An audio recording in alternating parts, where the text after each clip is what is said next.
Ahí lo siguen viendo todos. No los veo, pero ¿Sí? cualquier cosa, si Sí, se ve. quieren decir algo, avísenme. Bueno, buenas tardes. Para los que no me conocen, yo soy Paulina Simoes, soy residente del CTI del Hospital Policial. Y bueno, en esta oportunidad queríamos hablar un poco de lo que es el protocolo guía para la adecuación del esfuerzo terapéutico que queremos implementar en el CTI. Venimos ya de una instancia previa el año pasado en la cual hablamos un poco de lo que era la experiencia en otros países acerca del uso de protocolos para la adecuación y también llamada limitación al esfuerzo terapéutico. Y bueno, la idea era, basándonos un poco en esa experiencia que han tenido, que ha sido buena, la implementación de un protocolo en el CTI.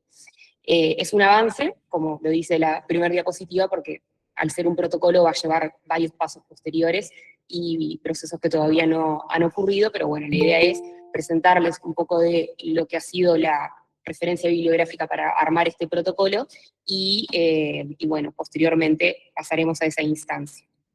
Me fijé de los participantes, agradecer a la participación de nuestros compañeros de enfermería que vi que están acá conectados, y no sé si hay algún otro invitado más que esté aquí presente, también agradecer su presencia. Bueno, sin más palabras, comenzamos con la presentación. Quería arrancar con esta frase que la encontré en uno de los protocolos en los cuales la idea es basarnos para el nuestro, que dice que el ingreso de un paciente a la unidad de cuidados intensivos o de medicina intensiva está justificada si existen probabilidades de beneficio para el paciente, cuando es posible revertir o paliar una situación crítica e idealmente lograr su reinserción familiar y social.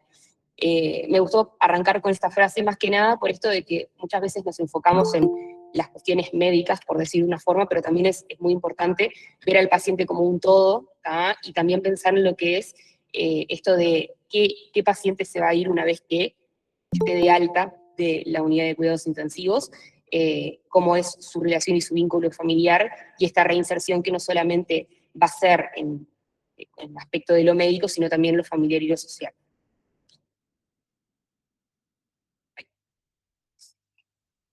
Bueno, para comenzar, la idea es alguna de las cosas para los que estuvieron en la presentación previa del año pasado, capaz que es un poco reiterativo, pero bueno, el público se renueva, entonces la idea es hablar un poquito de las definiciones que vamos a incorporar en la guía, algunas se pueden agregar también, pero bueno, dentro de las que vamos a poner está la definición de lo que es la limitación o adecuación del esfuerzo terapéutico, que es la retirada o no instauración de cualquier intervención debido a que el profesional sanitario estime que por el mal pronóstico que tenga la persona en términos de cantidad y calidad de vida, constituye una terapia que puede ser fútil y solo va a contribuir a prolongar en tiempo una situación clínica carente de expectativas razonables de la mejoría. Y bueno, también el término de adecuación del esfuerzo terapéutico, que en realidad es un término equiparable, pero lo que busca es quitar el componente negativo o peyorativo de la palabra limitación, que a veces da la sensación como de un término que se refiere a no hacer o dejar de hacer, y reforzar lo que son los aspectos positivos de lo que es la adecuación del esfuerzo terapéutico, que en realidad no es que se dejen de hacer cosas, sino que las cosas van a cambiar y se modifican las terapias, manteniendo ciertos cuidados que se vuelven más fundamentales que otros. Por eso ahora más en esta presentación nos vamos a referir a adecuación del esfuerzo terapéutico. Así que bueno. Otro término muy importante que viene de la mano del término de adecuación es la futilidad terapéutica, que una medida o una terapia se considera fútil cuando su aplicación en una situación clínica concreta resulta ineficaz e inútil para obtener el efecto terapéutico esperado. Y algo importante a considerar es que destacan en la bibliografía es que no solo que el médico no tiene la obligación de realizar o mantener tratamientos que son fútiles, identificados en algún momento de la terapéutica con un paciente, sino que mantenerlos también se considera una mala práctica clínica. Otros términos que me parece importante destacar eran de obstinación terapéutica y diagnóstica, que se conocía antes como encarnizamiento terapéutico, que es cuando una persona se encuentra en un proceso de muerte por una enfermedad grave o irreversible y se le inician terapias o tratamientos o medidas diagnósticas que son desproporcionadas y que pueden mermar su calidad de vida, y únicamente lo que hacen es prolongar la vida biológica sin posibilidades reales de mejoría y que también pueden incrementar o el sufrimiento y comprometer lo que es la calidad de vida de la persona. El otro término es el tratamiento o medio desproporcionado, que es cuando un tratamiento que en determinada situación clínica puede ser apropiado, en otra situación no puede producir un beneficio y va a someter al paciente no solamente a riesgos, sino que a dificultades y molestias respecto a los beneficios esperados de esa terapéutica. Bueno, las otras definiciones son de intento terapéutico limitado en el tiempo, que voy a volver más adelante a este término y a este concepto, que es mal conocido como one way winning o la dosis de CTI, que es cuando hay un acuerdo entre los profesionales sanitarios y la familia para hacer determinados tratamientos durante un periodo definido de tiempo y comprobar si el paciente mejora o empeora, y de acuerdo a criterios clínicos y de valoración definidos previo al inicio de dicho intento, se define si se mantiene la terapéutica o se retira la medida. Y bueno, consiste en el inicio de una terapia con el compromiso expreso de retirarla posterior a que se compruebe la efectividad. El otro término que vamos a ahondar bastante es de la sedación paliativa, que también se definía como sedación terminal, que es cuando administramos sedantes o analgésicos al final de la vida para tratar agitación, dolor y malestar, que son síntomas considerados como síntomas terminales o refractarios, que no responden a otras medidas, y bueno, destacar que es el término de sedación paliativa es el que se utiliza actualmente, ya que describe mejor lo que es la intención que se busca, digamos, con esa terapéutica, de paliar los síntomas y no así de terminar con la vida propiamente dicha. Quería mostrarles lo que es el protocolo de sedación paliativa en adultos, que es un protocolo que salió el año pasado del Ministerio, que bueno, en realidad es parte del programa nacional de cuidados paliativos, en el cual incluyen varios conceptos que ya hablamos de definiciones y que voy a mencionar ahora más adelante, que me parece importante destacarlo más que nada porque más allá de que es un concepto que se puede usar más que nada aplicada a cuidados paliativos, queda intrincado en todo lo que es el paciente que está en adecuación de esfuerzo terapéutico, y la terapéutica muchas veces es similar a la que hacemos nosotros cuando definimos que un paciente va a tener adecuación del esfuerzo terapéutico. Tienen un protocolo de sedación paliativa en adultos que puede ser usado tanto domiciliario, por esto de los cuidados paliativos, o también en el ámbito hospitalario, y tienen un protocolo de asistencia en la agonía para pacientes adultos. Este concepto lo saqué de esa guía de protocolo de sedación paliativa, que utiliza también el término de sedación paliativa, como ya me había referido, y utilizan un término que me parecía importante destacar, que era el de síntoma refractario, que también lo vamos a ver vinculado a adecuación del esfuerzo terapéutico, que es aquel síntoma que sea intolerable, que genere sufrimiento y que sea intratable, ya que no puede ser eficazmente controlado con los tratamientos disponibles. Este tratamiento aplicado por médicos expertos trabajando en equipo, por lo general reafirman mucho el trabajo en equipo en conjunto con enfermería, en un plazo y tiempo razonable sin la presencia de efectos adversos inaceptables. Vamos a volver al término de síntomas refractarios, más que nada el manejo posterior al retiro de terapias de soporte vital, y bueno, cada uno de esos síntomas va a tener un tratamiento específico, y algo que también destacan es que hay un estado de refractariedad que puede ser causado por un solo síntoma o por un conjunto de síntomas que lleve a una situación clínica en la cual el paciente considera insoportable y que requiere algo así lo que es la sedación paliativa.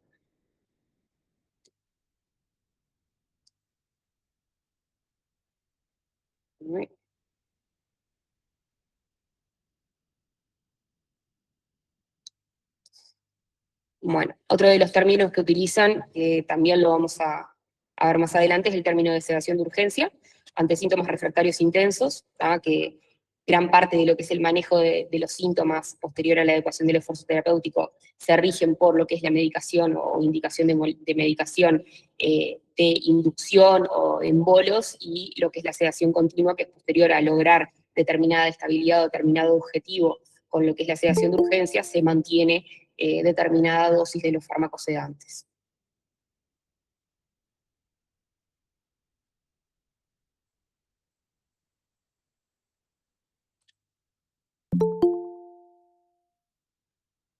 Y dentro de lo que consideran síntomas refractarios, Estos son los síntomas más frecuentes que figuran en esta guía de sedación paliativa.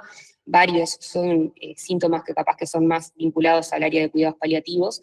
Varios de ellos son los síntomas que más figuran dentro de los síntomas refractarios vinculados a la adecuación de terapias de soporte vital, como por ejemplo el delirium, la disnea, el dolor, los vómitos incoercibles y el sufrimiento existencial. Son síntomas que están vinculados o que se ven más que nada en la parte de adecuación, pero bueno, destacan otros síntomas como son la hemorragia masiva, el estado mal convulsivo, la oclusión intestinal, más que nada vinculados a pacientes oncológicos en los cuales presenten este tipo de complicaciones y no se pueda optar por una terapia invasiva y haya que manejarse más que nada con la parte farmacológica.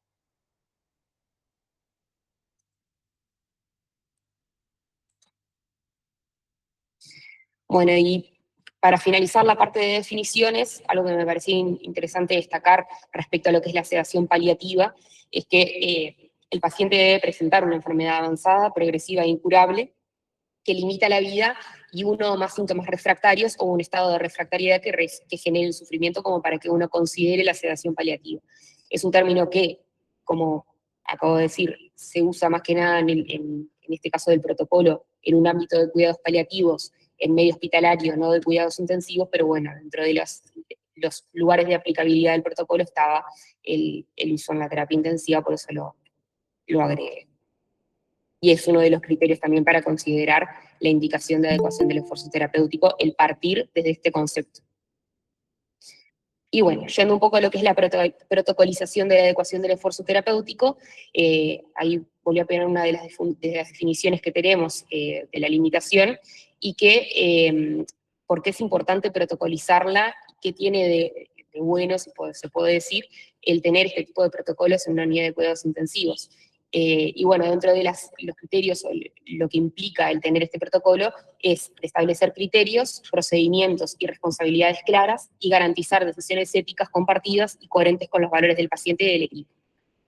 Dentro de todos los beneficios que puede tener este protocolo, se enumeran acá, dentro de lo que está el reducir la variabilidad subjetiva, o sea, que la decisión de la adecuación del esfuerzo terapéutico no dependa de un único médico o del médico que está de guardia en ese momento, sino que sea algo en el cual el médico que está se pueda basar en un protocolo que está establecido por la unidad y validado por la unidad, que asegure el respeto de los principios éticos, la autonomía, teniendo como principio las decisiones del paciente en el caso de que ya estén establecidas o que la familia las pueda promulgar, la beneficencia, la no maleficencia, más que nada la no maleficencia hablando de lo que es el encarnizamiento terapéutico y el establecimiento de terapias que son fútiles, y el principio de justicia para lo que es la justicia distributiva de los recursos en salud. Mejorar la calidad y humanización del cuidado, brindar una muerte digna, cuidados paliativos, más que nada en lo que es la vinculación temprana con el equipo de cuidados paliativos, proteger el equipo asistencial, por esto del marco de actuación, evitar los conflictos éticos que se pueden generar vinculados a el definir o indicar en algún paciente la adecuación del esfuerzo terapéutico, y lo que implica la carga moral de tener un paciente en estos criterios y en esta toma de decisiones. Y mejorar la comunicación y el proceso de decisión compartida, fortalecer la gestión institucional y la calidad asistencial, brindar evidencia y respaldo, y saber que estamos actuando en un marco que tiene evidencia y que tiene un respaldo bibliográfico, por decirlo de una manera, y dar transparencia y respaldo legal a la institución y al equipo de salud. Varios de lo que son los protocolos que voy a mostrar muy brevemente, en los cuales me basé para armar el protocolo, el avance del protocolo de la unidad, parten de lo que es esta guía, que es una guía española, que son recomendaciones para la elaboración de protocolos. Lo que se muestra en esta guía es esto de lo que es la clasificación, el marco legal, que en realidad sirve para las guías de España, pero bueno, la importancia de tener un marco legal de actuación para saber que las cosas que estamos haciendo tienen ese marco legal y como poder trabajar con cierta tranquilidad, las definiciones, varias de las que ya estuve hablando, y algunos esquemas de diagramas para actuación en los casos de limitación de esfuerzo terapéutico, como lo refiere en esta diapositiva, pero para nosotros adecuación, y bueno, varias de las guías se basan en estas recomendaciones. Este es uno de los diagramas que está en esta guía de recomendaciones, de diagrama de flujo de la limitación del esfuerzo terapéutico, que la idea no porque ya está hecha, pero es tener uno nuestro, en el cual hay como toda una forma de seguir la actuación una vez que se decide la adecuación del esfuerzo terapéutico, desde la evaluación individualizada por la parte de medicina, por la parte de enfermería y por la parte de ambos, teniendo en cuenta en el caso de que se presenten opiniones y preferencias del paciente y que puedan ser tenidas en cuenta, la discusión en las sesiones clínicas o reuniones clínicas, que en todos los protocolos que estuvimos revisando, siempre está este paso de la discusión, y la discusión no solo del equipo médico en su conjunto, sino también el equipo médico con enfermería, con profesionales de fisiatría y con profesionales de neumocardiología. Y bueno, una vez que se discute, que se define que hay una situación de futilidad que esté clara, la idea es pasar a lo que es la clasificación del paciente, que les voy a mostrar las formas de clasificación, en la cual se clasifica de acuerdo a los grados o niveles de limitación o adecuación del esfuerzo terapéutico, comunicación al paciente y la familia de la decisión, en el caso de que el paciente esté consciente, y bueno, ahí se dividen las aguas entre si aceptan la decisión de limitación, la adecuación, o si no la aceptan. En el caso de que se acepte, se optan por las medidas que se deciden en el caso de no iniciar terapias de soporte vital o de retirarlas. Acá no pasamos ya dentro de los tipos de limitación o adecuación a que el paciente ya está en la unidad y se decide o instalar medidas por determinado tiempo, retirarlas, o instalarlas por completo. No tenemos acá el paso de ingreso o no ingreso a UCI, que sería un paso previo. Y bueno, en el caso de que no acepten la decisión de adecuación del esfuerzo terapéutico, el brindar como cierto tiempo para revalorar, o para que la familia considere la situación, el apoyo psicológico, el acompañamiento psicológico, y bueno, en el caso de que mantengan la no aceptación de la decisión de adecuación del esfuerzo terapéutico, consultar al Comité de Ética Asistencial del hospital en el que estamos, y bueno, intervenir en ese caso. Y en el caso de que no haya una situación de futilidad clara, continuar con el plan terapéutico y reevaluar. Basándonos un poco en la guía previa, es que posteriormente se hacen lo que son las puestas al día y recomendaciones de toma de decisiones de limitación, que algo a destacar, siguen los mismos lineamientos que vamos a ver ahora de cómo es el punto a seguir, que plantean lo que es el esquema de actuación en las decisiones de limitación de terapia de soporte vital, que hacen como pasos, como si fuera una checklist, en la cual en el primer paso es valoración de la adecuación y futilidad de los tratamientos, exposición del caso clínico, es muy similar a lo que mostré previamente, pero como en forma de pasos. Una vez que se determina determinado paso, se pasa al siguiente, de exposición del caso clínico, posteriormente a los juicios de futilidad, la decisión de la limitación de terapia de soporte vital, con lo que es la categorización del paciente, que sería ya el paso 5, en los tipos de terapia de soporte vital, y la planificación de posibles cursos evolutivos. Y es así que armé cierto diagrama de cómo haríamos nosotros esta guía para la toma de decisiones, basándome un poco en estas actualizaciones y pautas de guía para el manejo o el diagrama de actuación en la unidad de cuidados intensivos para la adecuación de esfuerzo terapéutico, de las guías de España y también de la guía de Argentina. Hola. ¿Alguien dijo algo? No, seguí adelante, adelante. Ah, bien. Bueno, armé como una especie de checklist, que en realidad ahora está en formato de presentación, pero la idea es que quede tanto en formato de texto como en formato de diagrama, como vamos a ver más adelante, que básicamente son los puntos a seguir en estos casos. Primero que nada, la revisión de la historia clínica, o sea, vamos a estar frente a un paciente en el cual nos surge la idea o vemos ciertas conductas o ciertas terapéuticas que pueden ser útiles para un paciente, entonces partimos de la revisión de la historia clínica, el análisis de la calidad de vida esperada luego del tratamiento aplicado y las preferencias del paciente en el caso de que se pueda llegar a conocerlas, si el paciente está consciente o si la familia nos refiere sus preferencias, o bueno, en el caso de las voluntades anticipadas, si tenemos eso también, partimos de ahí. Por eso el primer punto de la revisión de historia clínica, porque en el caso de que esté la voluntad anticipada, no figuraría en la historia clínica. Posteriormente, el contexto sociocultural y económico del paciente y de su familia, además de toda la parte médica, que sería como el primer punto del que partimos, la reunión con el equipo de salud, médicos, enfermería, fisioterapia, para establecer la decisión de adecuación del esfuerzo terapéutico, la categorización del paciente según el nivel de adecuación de esfuerzo terapéutico, y generar como el plan de acción una vez que se decida que un paciente va a tener determinado tipo o va a entrar dentro de determinado nivel de adecuación del esfuerzo terapéutico, cuáles son los planes a seguir para todos mantener el mismo alineamiento. La comunicación de la decisión de adecuación al paciente, en el caso de que esté consciente, y a su familia.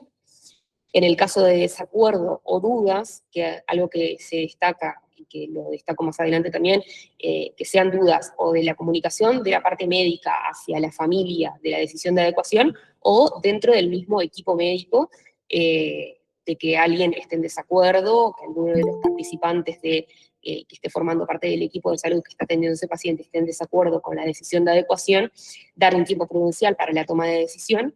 En el caso de que sea una discordancia con la familia, darle ese tiempo a la familia, y nunca responsabilizar a la familia por la toma de decisiones.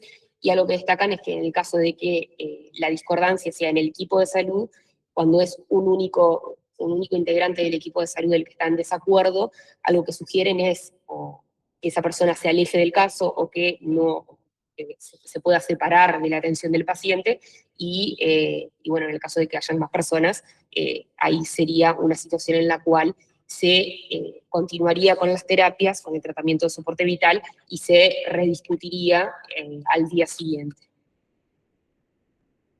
Después estaría lo que es la vinculación oportuna con el equipo de cuidados paliativos, el ubicar al paciente y a la familia en un ambiente adecuado, que acá lo que destacan es que ellos pueden, en determinadas unidades, pueden pasar al paciente a un sector en el cual esté solo, que la familia tenga como un ambiente, un área reservada en el caso de que se pueda, limitar el acceso a las personas y minimizar el monitoreo, en el caso de que sea posible, que ahí depende un poco de qué categorización del paciente va a tener.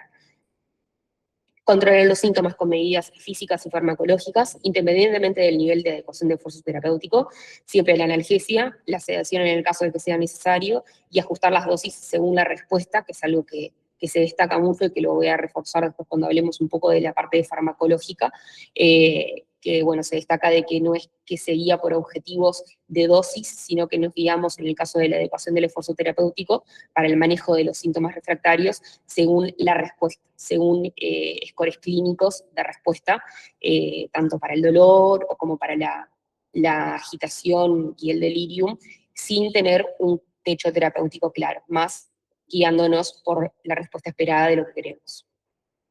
El contener a la familia, brindar información clara y precisa, brindar asistencia psicológica, el plantear protocolos de actuación y plantear qué se va a hacer con ese paciente, cuáles son los efectos esperados, y bueno, que no haya una causalidad, que tanto el paciente como la familia no identifiquen una causalidad entre la decisión de adecuación del esfuerzo terapéutico y que termine falleciendo el paciente, y que no vean como una causalidad en esa decisión, que bueno, que es este último punto, dejar en claro que el retiro o suspensión de alguna de las medidas no supone la limitación en los cuidados y en el confort del paciente. Más allá que uno decida retirar determinadas terapias de soporte vital, no quiere decir que el paciente va a quedar abandonado, sino que los tratamientos van a cambiar, van a ser otros, e incluso se van a fortalecer quizás otros cuidados que antes quizás no eran necesarios. Y bueno, si faltan acuerdo en alguno de los miembros del equipo o familiares, en todos los protocolos y las guías siempre dejan en claro de la consulta con el comité de ética para la valoración de la situación. Y el registro de historia clínica, que lo puse en negrita, porque más allá de que lo puse al final de todo, no es lo menos importante, ya que si vamos al caso y lo pensamos en nuestra práctica clínica habitual, es súper importante que esté registrado la toma de decisión, en este caso, la categorización del paciente, en la fecha en la cual se decide que este paciente se pase a lo que es la adecuación del esfuerzo terapéutico, más que nada porque al hacer guardias, nosotros por lo general a veces pasa que llegamos y no conocemos al paciente, vamos a leer la historia clínica, es súper importante saber que un paciente está con una medida de adecuación del esfuerzo terapéutico, qué medida es la que tiene, y bueno, también qué tratamientos se pueden hacer una vez que ese paciente esté en esa medida, más que nada para mantener la misma línea y evitar confusiones con el resto del equipo y con el paciente y con la familia. Bueno, entonces, ¿en qué pacientes nosotros pensamos o consideramos la indicación del esfuerzo terapéutico? Una de las guías, que es la de la SATI de Argentina, clasifica a los pacientes en 4 categorías, en 4 tipos, que me pareció que era como lo más organizado como para ver la indicación, pero en realidad puede ser de distintas formas. Siempre partimos de enfermedades que no sean, que sean no progresivas, pero que sean incurables, con alta probabilidad de muerte por complicaciones con estados, y destacan lo que son los estados postcomatosos, dentro de los cuales entraría el estado vegetativo, estado de mínima conciencia, y el síndrome por enclaustramiento. Después hacen como un segundo grupo, en el cual entran las enfermedades progresivas e incurables, sin opción de tratamiento curativo en el momento actual, como la esclerosis lateral amiotrófica, la sección medular completa, secundaria traumatismo, las enfermedades oncológicas, estadio 4 y hemato-oncológicas, las cuales han fracasado distintas líneas de tratamiento farmacológico, y pacientes con un pronóstico limitado por la...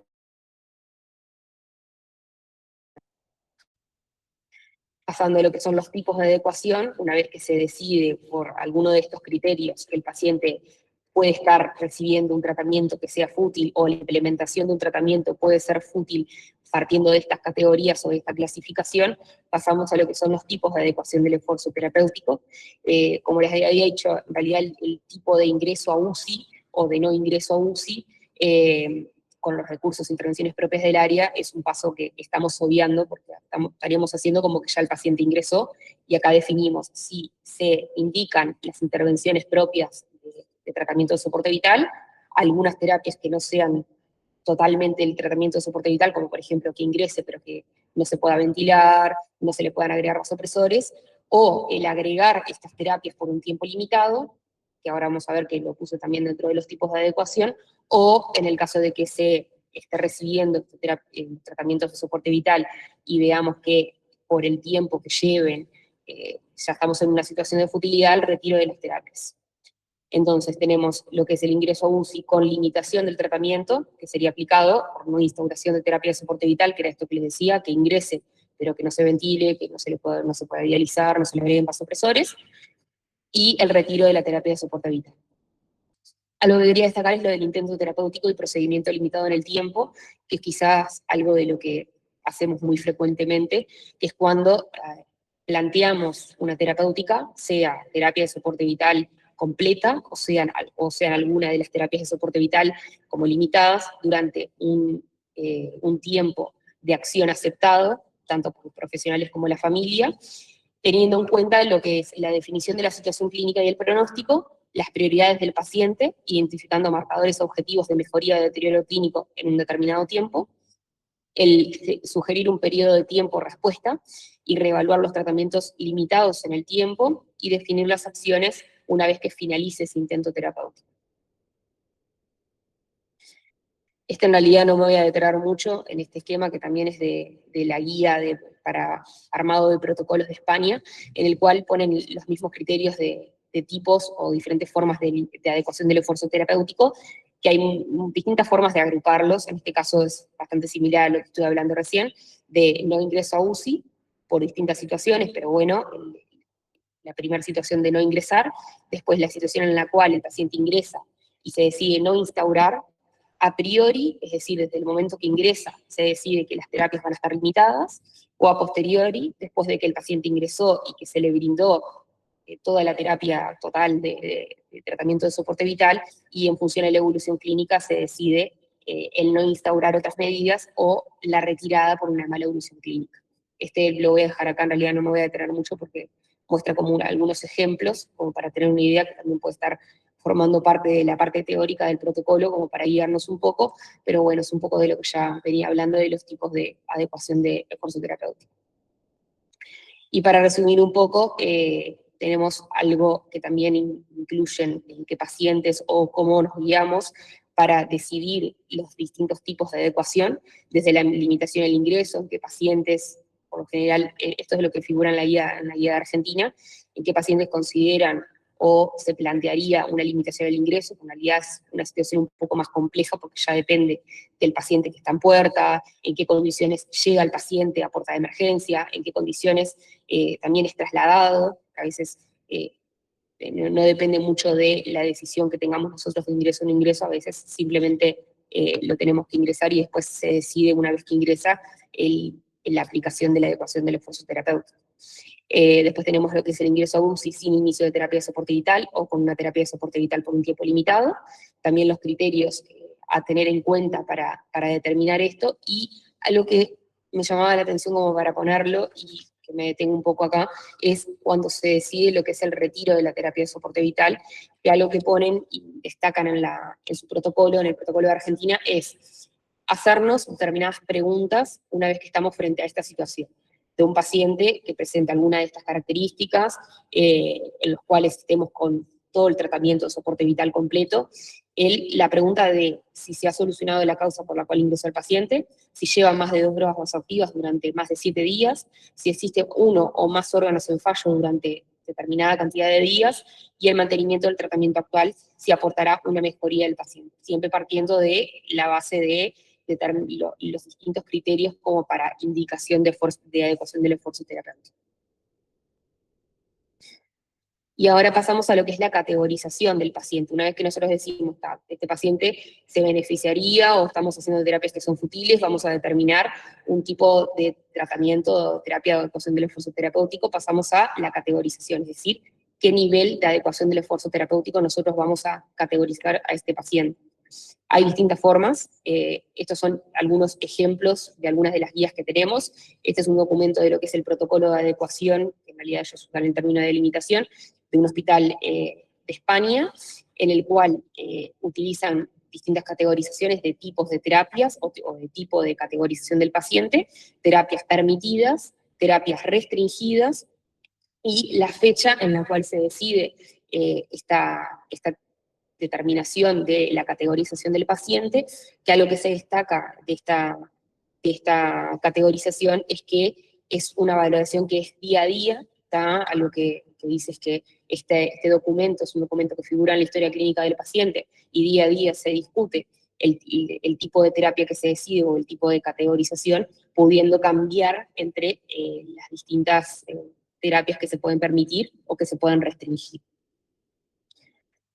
Acá tenemos el de la SATI, de la Sociedad Argentina de Terapia Intensiva, que ellos hacen también una categorización que es muy similar a esta, solo que lo clasifican de manera distinta. Hacen 3 grupos: el grupo de soporte total, en el cual el paciente recibe todo el tratamiento; el grupo de soporte vital con consenso de no reanimación; el grupo 3, que es un soporte vital limitado, que bueno, ahí dentro de lo que es el soporte limitado, lo clasifican en 3 grupos: el de medidas invasivas condicionadas, que en realidad es como tendría que ser la terapia durante un tiempo determinado; no reanimación; y las medidas condicionadas, es decir, no se reanima, pero se mantiene la ventilación, se mantienen los vasopresores, se mantienen los antibióticos, se dializa durante determinado tiempo, y posteriormente pasaría a la siguiente categorización, que sería la no instauración de medidas invasivas, que es el 3B, en el cual también tienen las medidas aceptadas y medidas que no son aceptadas, como por ejemplo no reanimación, no medidas invasivas, y las medidas aceptadas, el manejo de la oxigenoterapia, la ventilación no invasiva, fisioterapia respiratoria, el uso de diuréticos, vasopresores. Después pasan a una siguiente categorización, que es el 3C, el de no implementar medidas adicionales de ninguna clase, es decir, no se agrega ningún tipo de medida, ni de transfusión de hemoderivados, ni vasopresores, ni nutrición parenteral, ni enteral. Y posteriormente el último grupo, que es el 3D, que es el de retiro de soporte vital total, en el cual pasaríamos a lo que es la optimización del tratamiento de los síntomas, y en el caso de, bueno, se suspenderían los vasopresores, se suspende, en el caso de que se esté dializando, no se dializaría más, se suspenden los antibióticos, se suspende la nutrición, y en el caso de que sean pacientes que estén ventilados, optan como por 2 medidas de retiro de la ventilación mecánica, que es un retiro gradual, que después vamos a ahondar un poquito más en esto, o el retiro directo de de la ventilación mecánica con lo que es la extubación terminal o compasiva. Acá tenemos otro, distinto, que también es como un documento para la historia clínica de decisión, de categorización del paciente con distintos tipos de terapia de soporte vital o para adecuación del esfuerzo terapéutico, que tal vez es bastante similar. En este caso, la categoría es por números, ¿tá? Y también utilizan fechas y revaloración diaria. Y acá tenemos el nuestro, que bueno, este es como una mezcla de todos. Me basé principalmente en el de Argentina, porque me parecía que tenía como una forma de definir los grupos que era como más acorde o más parecido a lo que podemos hacer nosotros, más que nada con lo que es la parte del soporte limitado, que son las medidas, con la parte de medidas condicionadas, es decir, la prueba terapéutica, y bueno, es bastante similar al que estuve describiendo de Argentina, los distintos grupos, que tenemos 3 grupos grandes de soporte total con consenso de no reanimación, y soporte limitado, en el cual entrarían las medidas condicionadas, que es el periodo de prueba de medidas invasivas, o sea, total, full medidas invasivas, durante determinado tiempo, y posteriormente pasaría a otra categorización dependiendo de la respuesta o no respuesta a la terapia, el no instaurar medidas invasivas, no instaurar medidas de ninguna clase, y el retiro del soporte vital. Es bastante similar a la que vimos anteriormente, y le agregué la parte de las fechas, que en realidad en Argentina no figura y no está del todo claro en el protocolo si ellos seguían día a día con la decisión, pero bueno, en este caso es una mezcla del de España con el de Argentina, en el cual la categorización es bastante similar, y agregamos lo que es la valoración día a día, poniendo la fecha y que figure esta categorización en la historia clínica del paciente. Bueno, y pasando a lo que es el manejo sintomático, arranco con una frase de uno de los protocolos de sedación paliativa que dice que la administración deliberada de fármacos en dosis y combinación requerida para reducir la conciencia de un paciente con enfermedad avanzada o terminal, tanto como sea preciso para aliviar adecuadamente uno o más síntomas refractarios con su consentimiento explícito, implícito o delegado. Más que nada pensando un poco en lo que es el manejo de estos fármacos, que muchas veces puede generar como esa discordancia, es decir, aumentar determinada medicación que puede llevar al fallecimiento del paciente. En todo lo que es la sedación paliativa tiene como principio aliviar el síntoma que tiene el paciente, independientemente de si el resultado que tenemos termina siendo el fallecimiento de este paciente. La idea es que el paciente no sufra, no sienta dolor, no presente disnea, y guiarnos con la respuesta terapéutica, no tanto así por qué tanta dosis llega de esa medicación.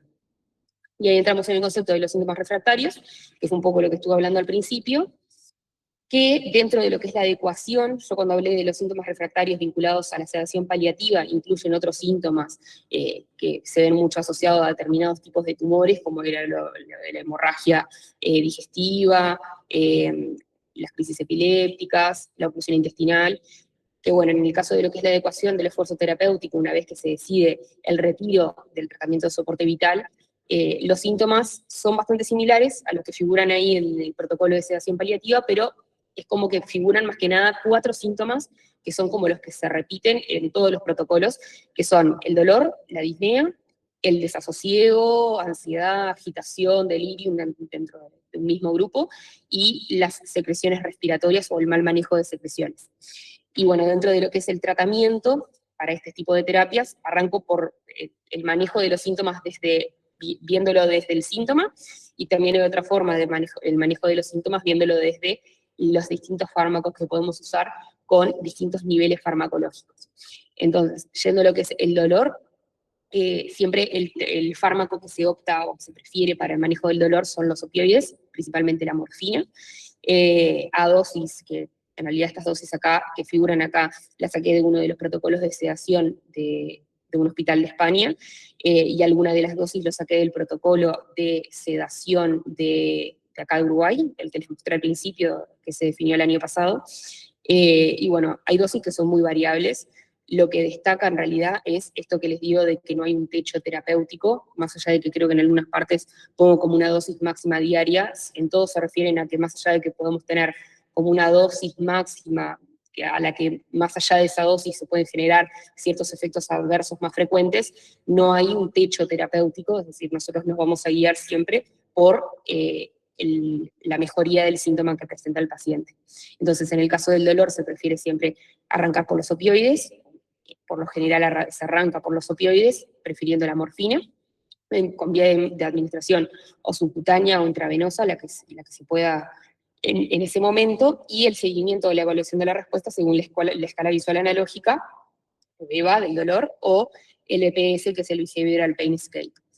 La disnea es otro síntoma muy frecuente asociado a una vez que se decide el retiro de las terapias de soporte vital y la adecuación del esfuerzo terapéutico, que también la medicación o el fármaco de elección es la morfina también, con unas dosis bastante similares, que creo que para el dolor está un poquito más, pero para la parte de la disnea la dosis era un poco menor. Y bueno, con el mismo criterio, misma vía de administración, y algo que destacan es que inmediatamente que nosotros definamos que la disnea está generando un desasosiego, o que se acompañe de desasosiego o ansiedad, arrancar por la morfina, pero ya pasar a la siguiente línea terapéutica, que son las benzodiazepinas. Y bueno, en el caso de que el paciente presente desasosiego, ansiedad, agitación, delirium, en el caso de que sea ansiedad, desasosiego, se prefieren las benzodiazepinas siempre, estando el midazolam como el de primera línea, que ahí figuran las dosis que figuran en el protocolo de sedación, y a lo que destacan es el uso de la levomepromacina, tanto por su efecto sedante como por su efecto analgésico, que figura en varias de las guías, y en la de acá de Uruguay también, y bueno, el uso de antipsicóticos, en el caso de que presente más que nada lo que es delirium hiperactivo, agitación, destacando el haloperidol como por su efecto también para lo que son los vómitos incoercibles y el manejo de las náuseas. Lo mismo, intravenosa subcutánea, y la forma de seguimiento de evaluación de este síntoma es con la escala de RAS, teniendo como a destacar en el caso de que no se logre determinado objetivo, que lo que ponen es un RAS de -3 a -5, es el pasar a una terapia de tercera línea, que algo que me llamó bastante la atención es que usan mucho el fenobarbital como una terapia de tercera línea para el manejo de estos pacientes para la sedación paliativa. Y también está el propofol y la ketamina, pero en el protocolo en realidad acá de Uruguay está el midazolam, el lorazepam, la levomepromacina y el fenobarbital.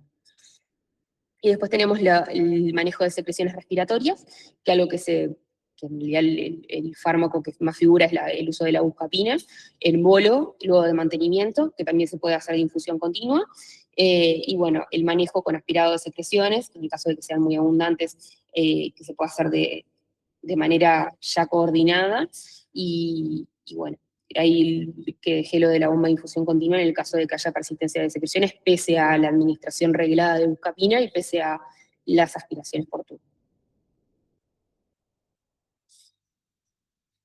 Tenemos como otra forma de ver el manejo farmacológico de los síntomas, que es según líneas de tratamiento, como primera línea, no tan vinculado al síntoma, sino que más vinculado al manejo farmacológico. Se arrancaría por la parte de los opioides, es bastante similar al diagrama que quedó de los síntomas, pero bueno, arrancarían como una primera línea con la morfina, que no solo para el dolor, sino para la sensación subjetiva de disnea.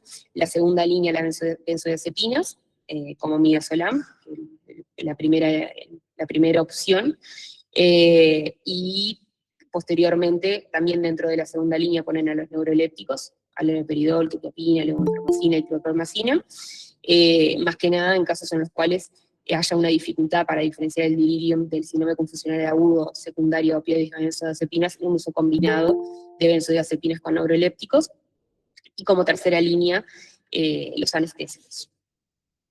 Acá puse algunas de las escalas que utilizamos como para valorar la respuesta a este tipo de tratamientos, la escala visual analógica del dolor y la escala de RAS.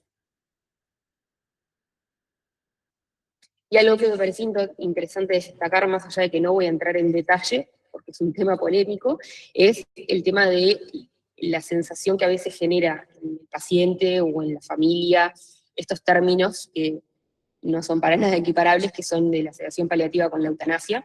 A lo que destacan en uno de los protocolos de sedación paliativa es que la intención, que es algo que nosotros siempre tenemos que demostrar y que la familia y el paciente y también el equipo de salud estén al tanto y sean conscientes de eso, de que nosotros al aplicar una sedación paliativa a un paciente, nuestra intención solamente es aliviar el sufrimiento refractario severo que presenta el paciente, utilizando la sedación como un último recurso. Que algo que también destacan es esto de abordar los síntomas, y en el caso de que los síntomas sean incontrolables, pasar a lo que es la sedación.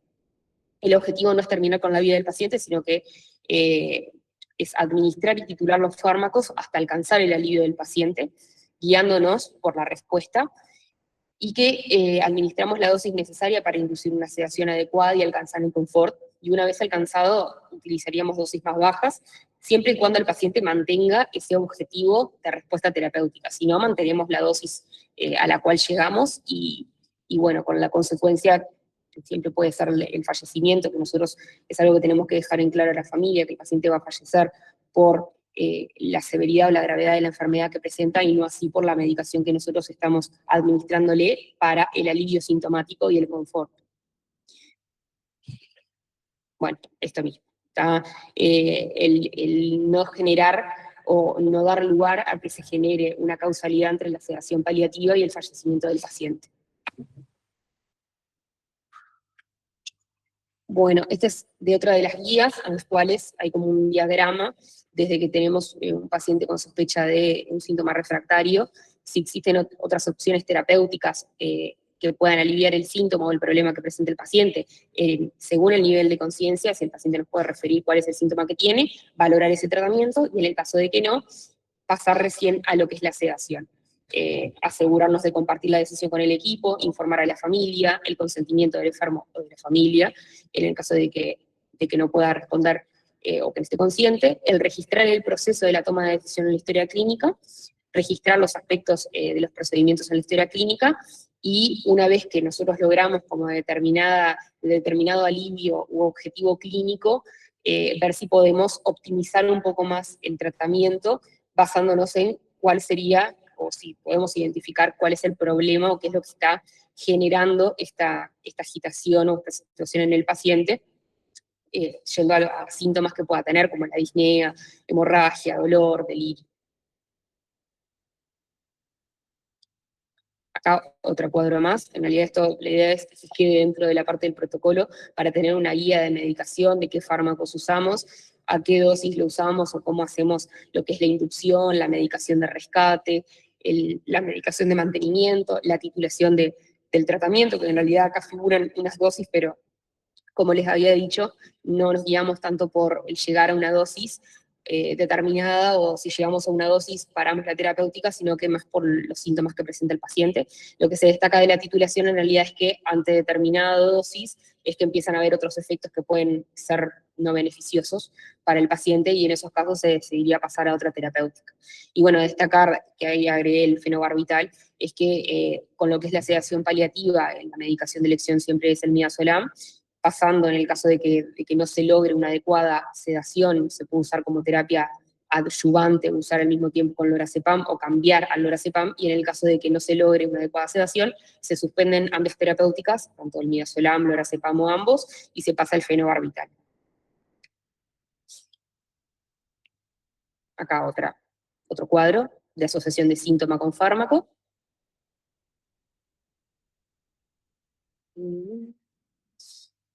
Bueno, y acá también un poco más de esto de los efectos adversos que puede tener la medicación que nosotros aplicaríamos en el caso de la sedación paliativa, que hay ciertos efectos adversos como la depresión respiratoria, la hipotensión o la aceleración de la muerte, que podrían observarse durante la sedación, pero hay que siempre dejar en claro que no son efectos que sean intencionados, pueden ser consecuencia de la medicación, pero que no son intencionados, porque el objetivo acá es el alivio del síntoma, y el acto de administrar un medicamento para aliviar el sufrimiento, en ninguna situación es un acto inmoral, siempre y cuando el paciente o su cuidador soliciten ese alivio y nosotros lo podamos identificar y acepten el riesgo de los posibles efectos adversos, mientras no exista otro método para lograr ese nivel aceptable de alivio.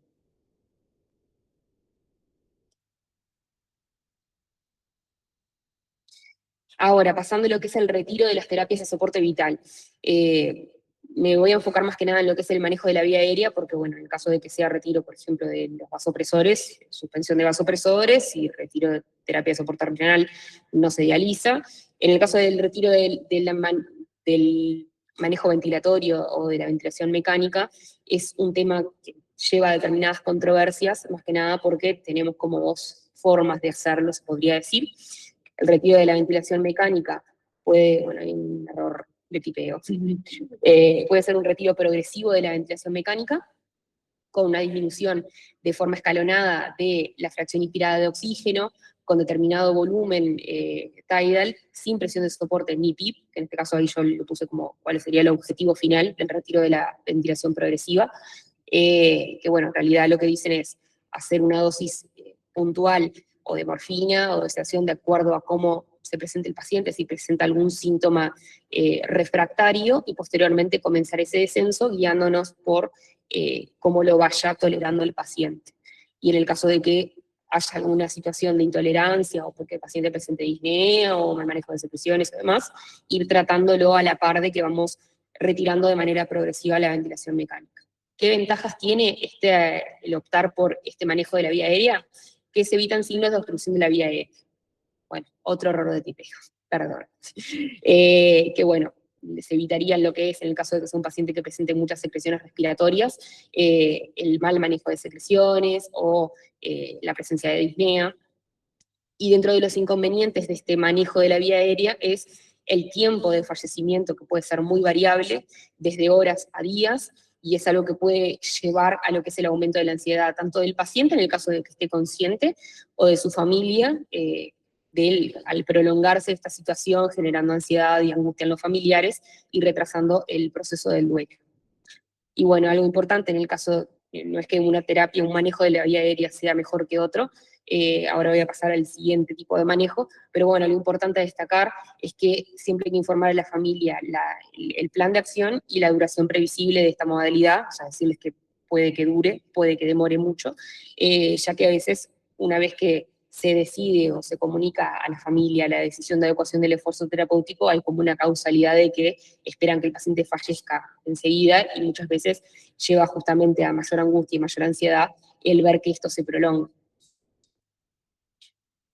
Y pasamos a la siguiente forma de manejo de retiro de la ventilación mecánica, que es el retiro de la sonda orotraqueal, llamada extubación terminal o compasiva, de acuerdo a la bibliografía que prefieran, que bueno, destaco el luego de adecuada pseudoanalgesia, que bueno, básicamente es el administrar una sedación y lograr un nivel de sedación profunda. A lo que destacan es que no es una sedación leve o que se le pasa un bolo de midazolam y de morfina y extubarlo, sino que hay que lograr determinado objetivo de RAS y posteriormente pasar lo que es el retiro de la sonda orotraqueal. ¿Qué ventaja tiene? Que es un procedimiento que se breve en el tiempo, que no se presta a confusiones, llevando quizás a un desenlace un poco más rápido, se podría decir. Y dentro de los inconvenientes es la presencia de los síntomas de obstrucción de la vía aérea y el establecimiento de la falsa relación de causalidad entre lo que es la extubación y el fallecimiento. Está descrito este tipo de manejo, que se utiliza siempre y cuando se decida en determinados pacientes, es decir, si yo tengo un paciente en el cual planteo la adecuación del esfuerzo terapéutico y el retiro de las terapias de soporte vital, y es un paciente que tiene muchas secreciones, es quizás un manejo de la vía aérea que no es el mejor o que no se preferiría, a diferencia del retiro progresivo. Y bueno, algo que se destaca es el manejo de los síntomas, la premedicación con sedantes, el mantenimiento en bomba, posteriormente de que se logre un objetivo de sedación, el uso, bueno, la aspiración de secreciones en el caso de que se presenten, el objetivo de disminución de secreciones con el uso de bloqueantes muscarínicos, la buscapina, y el uso de la cánula de Moyo para evitar lo que es la obstrucción alta de la vía aérea. Bueno, algo a destacar, después de pasar a más como el diagrama de actuación en el caso de la educación del esfuerzo terapéutico, que al final voy a destacar un poco esta parte particular, es que uno de los protocolos tienen como una parte específica de lo que es la actuación de enfermería, porque muchas veces queda como desdibujado su rol, cuando en realidad en este tipo de situaciones es un rol que tiene que ir a la par de la actuación del médico y que muchas veces adquieren un rol que es muy importante, ya que son los que están con el paciente todo el tiempo, que muchas veces están en contacto con la familia, y bueno, es como un rol que a veces queda desdibujado y en realidad es quizás de las cosas que cobran más relevancia una vez que decidimos esta indicación de la adecuación del esfuerzo terapéutico. Y a lo que está puesto en uno de los protocolos es una aplicación de plan de cuidados de enfermería, que es un ejemplo, en realidad. Son cosas que pueden variar, no es que es algo que se presente en todas las situaciones. En este caso, como es un protocolo de sedación, puede ser utilizado en varias situaciones, pero bueno, para la adecuación puede ser modificado más que nada por los cuidados que se presentan, que bueno, ponen lo que son la alteración de las necesidades, de oxigenación, de piel, de seguridad, sistema cardiovascular, genitourinario, ¿no? Y bueno, los problemas que pueden surgir, la relación de ese problema y el efecto que pueden llegar a tener, el objetivo y la actividad que tendría enfermería en este tipo de situaciones con la periodicidad en la cual ocurriría. Este no es armado por mí, es sacado de un protocolo, como dije, pero bueno, lo que se puede hacer es, justamente ya que nosotros tendríamos un plan o una protocolización, también llevar a la par un plan de cuidados, más que nada vinculado a los síntomas, quizás que es lo que nosotros ya podemos prever, que son cosas que pueden suceder, y tener ya como un plan de cuidado en el caso de que estos síntomas sucedan. Algo también a destacar es el protocolo de acompañamiento del paciente y su familia, que es el protocolo que tenemos en la unidad acá del CTI, que tiene como objetivo el brindar contención y apoyo psicoemocional en el proceso de muerte y propiciar un ambiente adecuado para el paciente y para su familia, que bueno, es el protocolo del equipo de humanización. Y bueno, dentro de los procedimientos que utilizan o que llevan a cabo está más que nada del manejo en la unidad, el respeto del silencio, la disminución de las alarmas, que no sé si lo destaqué antes, pero bueno, una vez que se decide la adecuación y retiro de la terapia de soporte vital, todo lo que es el monitoreo, cosas básicas que capaz nos olvidamos en las vías, que en realidad en este caso lo necesitaría para el pasar la medicación, pero bueno, si tiene vía central, el retiro de la vía central, el retiro de la línea arterial, el retiro de la sonda vesical en el caso de que se pueda, de la sonda nasogástrica en el caso de que así se requiera, disminuir todo lo que puede generar dolor en el paciente y también lo que es el disminuir los monitoreos y las alarmas que también pueden generar un ambiente que no sea propicio para la situación. Ambiente tranquilo, acompañamiento del equipo asistencial y el símbolo de una vez que tenemos un paciente con adecuación del esfuerzo terapéutico, que ya sabemos que lo colocamos en la unidad como para saber que está sucediendo esa situación, y bueno, más que nada el respeto tanto al equipo como a la familia que está y al paciente que están pasando por esa situación. Y ahora pasamos a nuestro diagrama, armado por mí.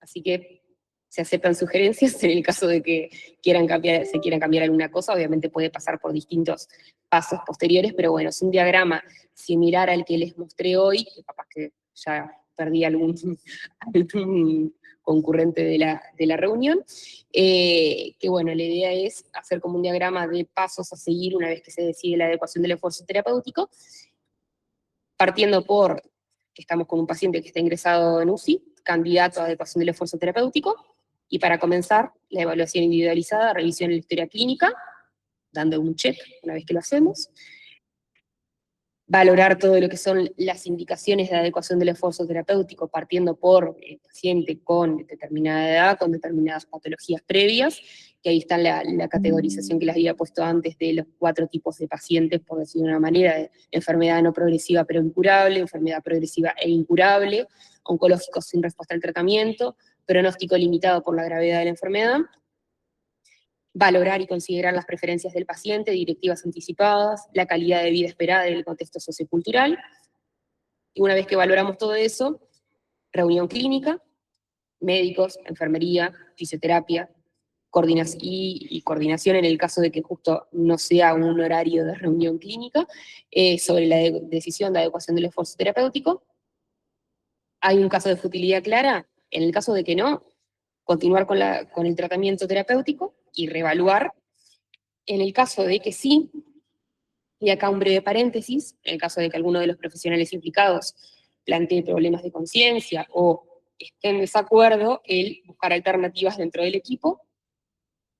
la categorización del paciente según el nivel de esfuerzo terapéutico, que es de los 3 grupos que habíamos hablado de indicación completa de terapia de soporte vital, el de no reanimación y el de las medidas condicionadas de prueba terapéutica, el de medidas invasivas, el de retiro con prueba terapéutica, el de no medidas invasivas y el de retiro de terapia de soporte vital, que fue el que mostré antes.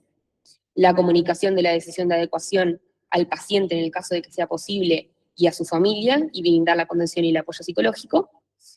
En el caso de que estén de acuerdo con la adecuación del esfuerzo terapéutico, aplicar la adecuación del esfuerzo terapéutico, planificar los cursos evolutivos, que esto sería, volviendo un poco a la parte de discusión de reunión clínica, ya planificar esos cursos, y el registro de los lineamientos en la historia clínica. En el caso de desacuerdo de adecuación, plantear un tiempo de espera, valorar las terapias de prueba, reforzar la información que le brindamos a la familia y al paciente, en el caso de que esté consciente, y optimizar el apoyo emocional. Si mantienen el desacuerdo, presentación del caso al comité de ética.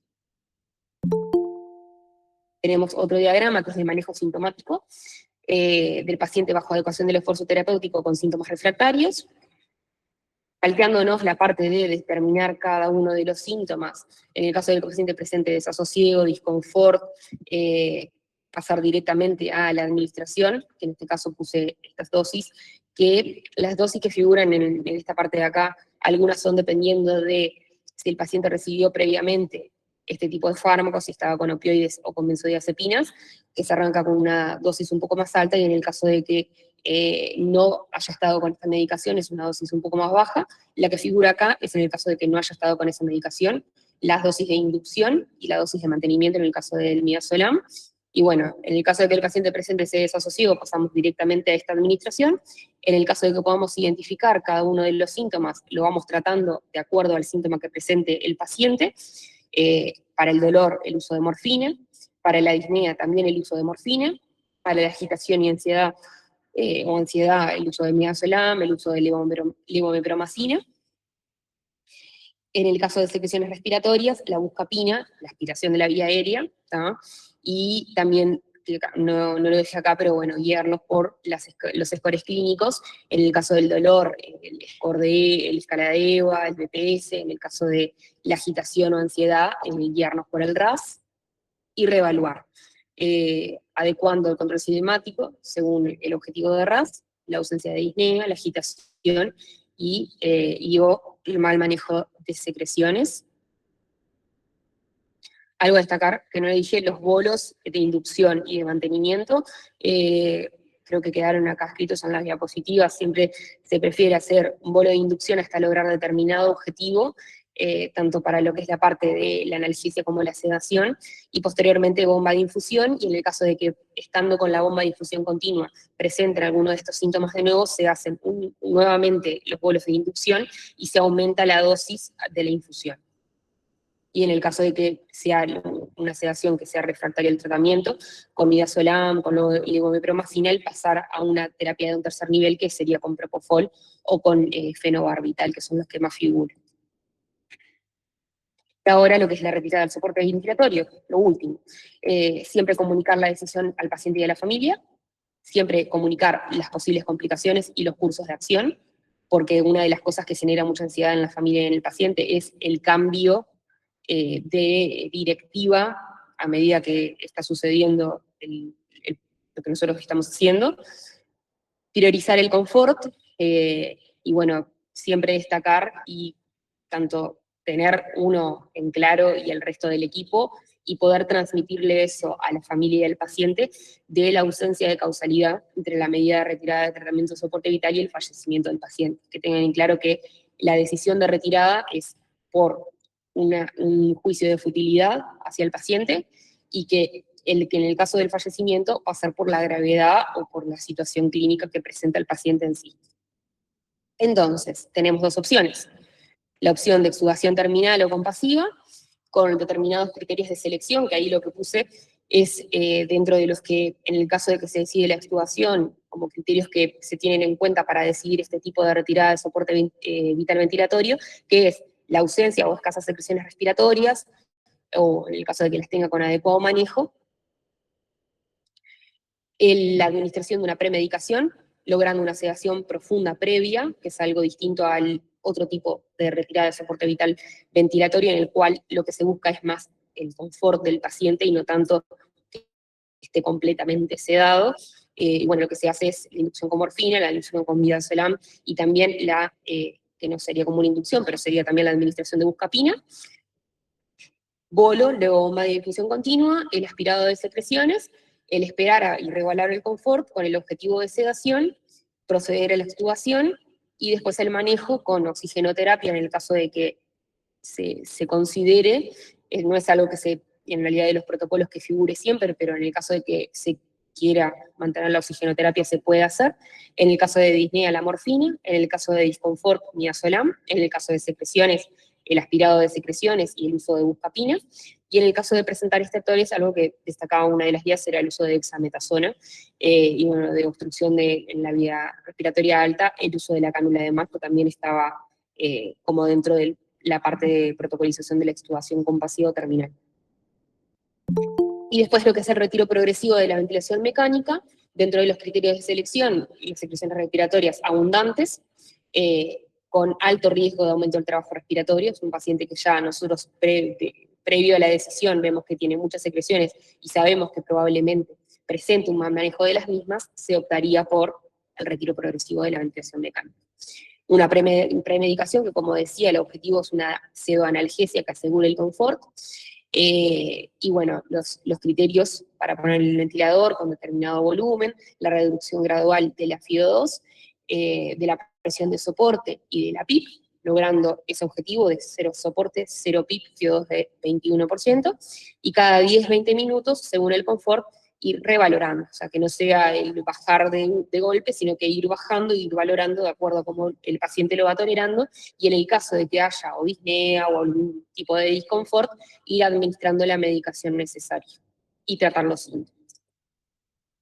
Y bueno, acá dejé como un punto a resolver, porque a veces lo que sucede cuando se opta por lo que es el retiro progresivo de la ventilación mecánica es esta desventaja, que es por cuánto tiempo mantenemos el descenso, llegamos a una FiO2 de 21%, llegamos a un soporte de 0 y una PIP de 0, o un poquito más, pero llegamos a un descenso importante de la presión de soporte y de la PIP, y el paciente se mantiene en esa condición. ¿Durante cuánto tiempo?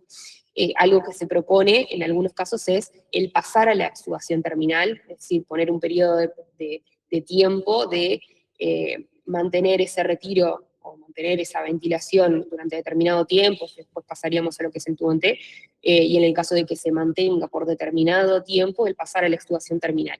No están estipulados los tiempos, hay días que ni siquiera lo ponen como un tiempo determinado, como una causalidad de que, bueno, termina, se pasa el retiro progresivo de la ventilación mecánica y el paciente termina falleciendo a la brevedad, que bueno, sabemos que a veces que no sucede, y bueno, es algo como a resolver y a decidir, que bueno, después capaz que lo podemos discutir, a ver qué les parece, de si se puede plantear un tiempo para mantener esta metodología de retirada del soporte vital ventilatorio.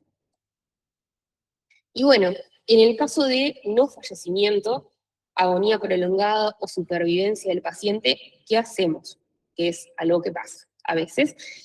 Siempre algo que destacan es siempre planificar los cursos a seguir. Siempre el saber que es algo que puede pasar, el que el equipo de salud, la familia, sepan que es algo que puede pasar, más que nada por esto de lo que es la improvisación. Puede generar más angustia y desconfianza en el personal de salud cuando suceden este tipo de cosas y quedamos como sin saber para dónde agarrar. Bueno, y siempre tener en cuenta que ante determinado retiro de terapia de soporte vital podemos tener determinadas consecuencias y que estar todos al tanto de que eso puede suceder. Informar al paciente y a los familiares que estas situaciones se pueden presentar en contexto de adecuación del esfuerzo terapéutico, garantizar una atención adecuada y el confort del paciente, siguiendo los protocolos para paliar los síntomas refractarios, y bueno, quizás es lo más importante en este caso, el no perder los cuidados que nosotros establecemos una vez que se toma la decisión. Próximamente, ¿qué cosas nos faltan resolver de este protocolo? Muchas, pero bueno, de las que la idea es que figuren en el protocolo como para que quede completo es tener el contexto legal de adecuación, de actuación en situaciones de adecuación del esfuerzo terapéutico, de cuidados paliativos, y poder formar algún conjunto también con el equipo de cuidados paliativos, porque en realidad, más allá de que se mencionó un poco en esta presentación, una vez que se decide la decisión de adecuación y que brindamos ese acompañamiento a la familia, en todos los protocolos figura que el acompañamiento por el equipo de cuidados paliativos es fundamental en este tipo de casos.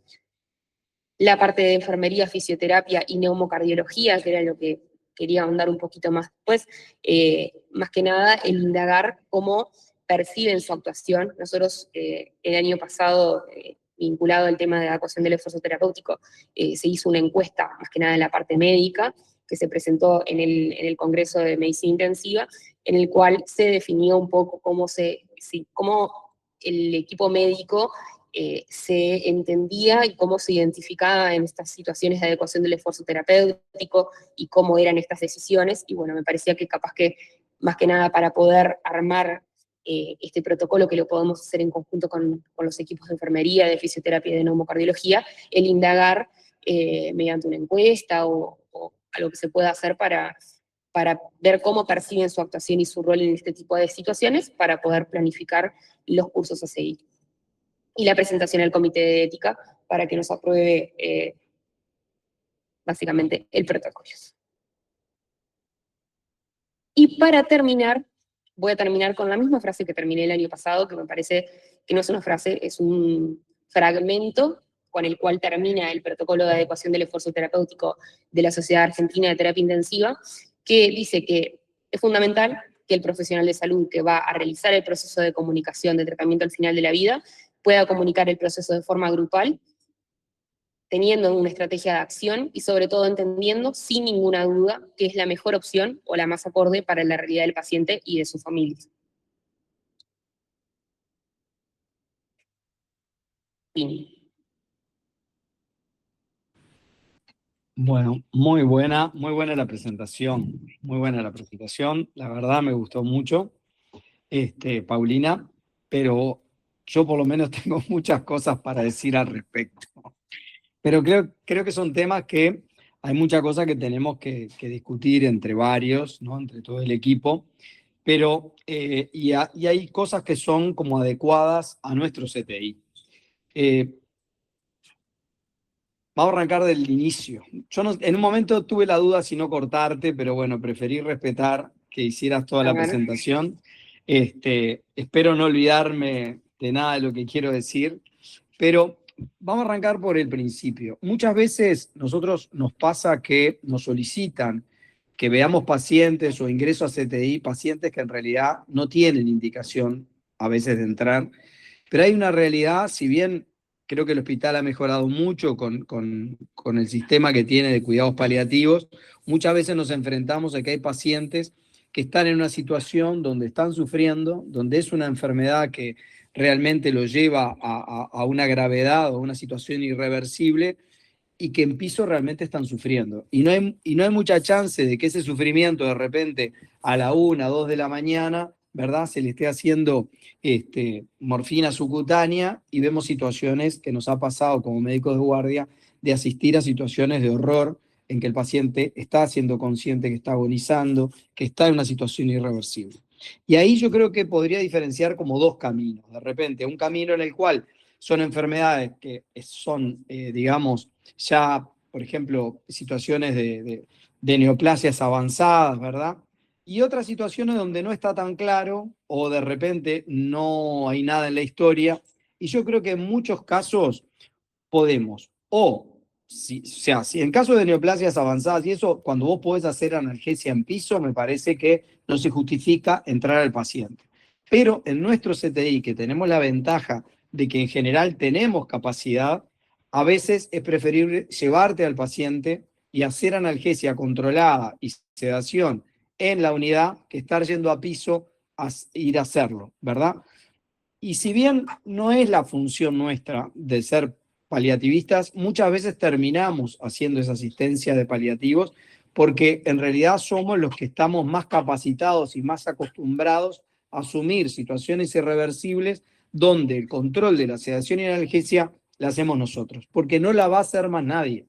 Muchas veces porque los internistas no tienen ese manejo, muchas veces la analgesia y eventualmente la sedación no la van a hacer analgesia y la analgesia va a ser muy medida.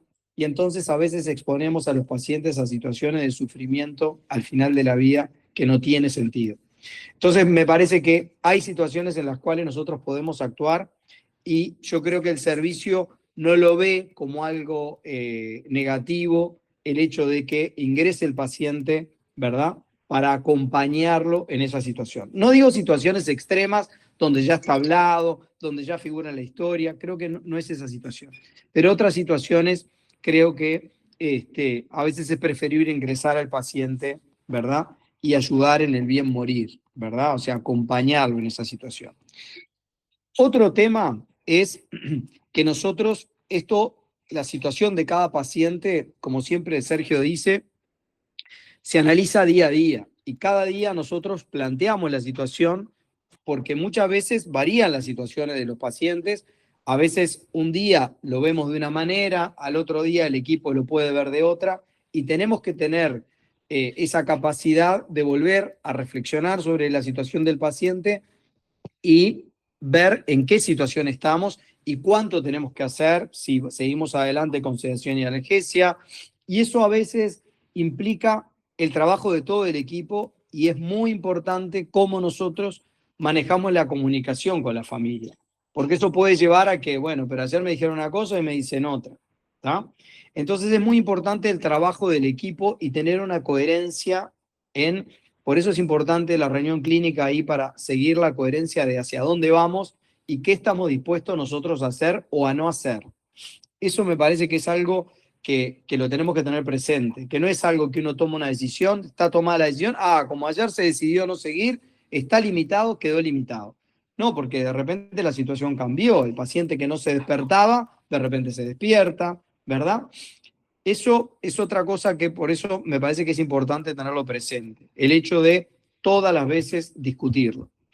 Y así como eso, también tener presente que no solamente es que todas las veces lo discutimos, sino que además, si todo el equipo está de acuerdo. Y eso es una cosa necesaria, que es muy importante, definir si estamos todos de acuerdo en hacer eso o no. Porque si hay alguno que no está de acuerdo, eso lo tenemos que discutir porque somos un equipo.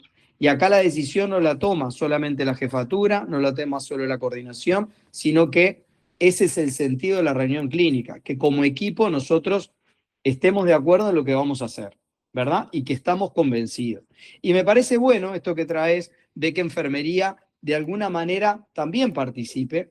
O sea, no es que se le esté exigiendo a enfermería que tome la decisión, pero sí el acompañamiento, porque ¿qué pasa?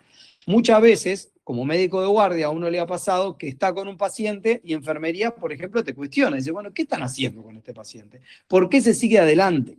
¿No? Porque muchas veces enfermería, que son los que están al lado del paciente, ven el sufrimiento más de cerca de repente que nosotros y dice, paren con esto, ¿no? Y uno a veces que está del otro lado y que tiene que tomar la decisión, a veces cuesta tomar la decisión porque hay algunos elementos que a uno lo hacen dudar y seguimos adelante con un tratamiento. Y ahí en el equipo, así como puede haber discordancia dentro del equipo médico, también puede haber discordancia entre médicos y enfermería, es decir, ¿qué estamos haciendo como equipo? ¿No? Doctor, ¿qué están haciendo? ¿No? A mí muchas veces me he enfrentado a eso. Y como grupo de enfermería, tiene claro que es una situación incómoda para ellos. Y también lo es para nosotros, pero a veces como que vamos por carriles diferentes en el sentido de que uno está al lado del paciente y ve el sufrimiento y otro está viendo como algunos otros aspectos y nos falta todavía cosas como para decir, bueno, sí, tomamos la decisión, vamos por la sedación. Entonces, me parece que está bueno esa participación, me parece que está bueno en ese sentido que enfermería entienda por qué nosotros todavía estamos viendo qué hacemos, ¿no? O se limitó una cosa y no otra, se le puso techo terapéutico, ¿no? Compartir eso me parece que está bueno y es un tema de comunicación también, porque a veces eso queda medio encerrado dentro de los médicos y enfermería queda afuera. Entonces está bueno esa participación. Si vos me decís neumocardiólogos y fisioterapia, no sé, o sea, entiendo que participan, pero no sé, en mi visión no los veo tanto en el sentido de la participación como enfermería, que sí es algo que se enfrenta, que está arriba, que lo tiene diariamente. Me parece que es más duro.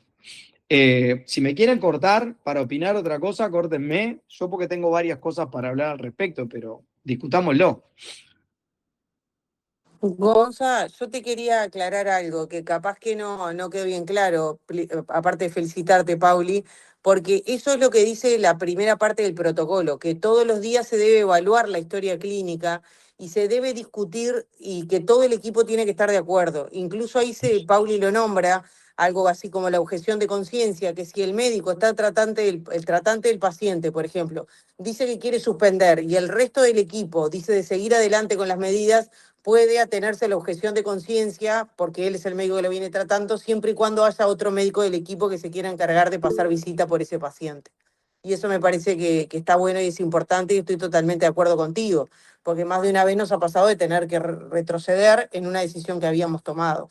Entonces tratamos de mirar en el protocolo y poner eso que dice todos los días evaluación de la historia clínica y la recategorización de los pacientes. Esa categorización que habla Pauli, 1, 2, 3, 3A, 3B, esa categorización se revisa todos los días. Por eso abajo hay un ítem que tiene fecha. Yo sé que es mucha información, capaz que nosotros que revisamos eso lo tenemos más claro. Entonces todos los días en la reunión clínica se lleva al paciente que está con adecuación del esfuerzo terapéutico, se dice cómo va el proceso y si hay algún cambio se rediscute, obviamente. Y si no, se vuelve a poner la fecha y si hay consenso de que la readecuación siga, por ejemplo, siendo el grupo 2A o 2B, por decirte alguna cosa.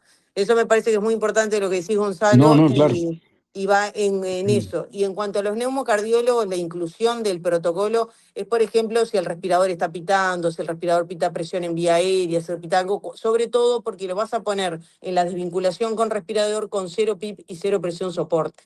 Claro, Tal vez nosotros, para que tal vez nosotros no tenemos... entiendan por qué estamos haciendo eso. Claro, Ahí claro, va, ¿por claro. qué estamos haciendo Claro, eso y por qué van a pitar las alarmas? Y si le sacamos exacto. las alarmas del ventilador, ¿por qué se las estamos Te la sacando? sacamos acá. O sea, no es Exacto, que por error se la sacamos, el paciente paró y exacto, no nos dimos exacto, cuenta, sino en estos pacientes vamos a exacto. desactivar las alarmas y por qué es que lo estamos haciendo. Sobre todo ese sería el principal, digo, pueden tener muchos roles como siempre que son muy útiles, pero ese sería el principal rol de por qué informarlos, como para que ellos digan, bueno, no voy a chequear las alarmas, no voy a chequear esto porque tiene 0 de soporte y 0 de PIP en el No, no, caso está que perfecto, desvinculemos con el ventilador. está Ni que hablar que perfecto. estoy de acuerdo con que el personal de enfermería tiene que estar a la par nuestro y muchas cosas tienen que intensificarse. Algo que me gusta de lo que presenta Pauli es que limitar el esfuerzo terapéutico no es bajar los brazos, sino que redoblar los Bueno, esfuerzos para que justamente darle confort al paciente. Y bueno, en eso exacto. necesitamos el rol de enfermería, obviamente, ¿no? Exactamente, ese es otro de los temas, ¿no? Ese es otro de los temas.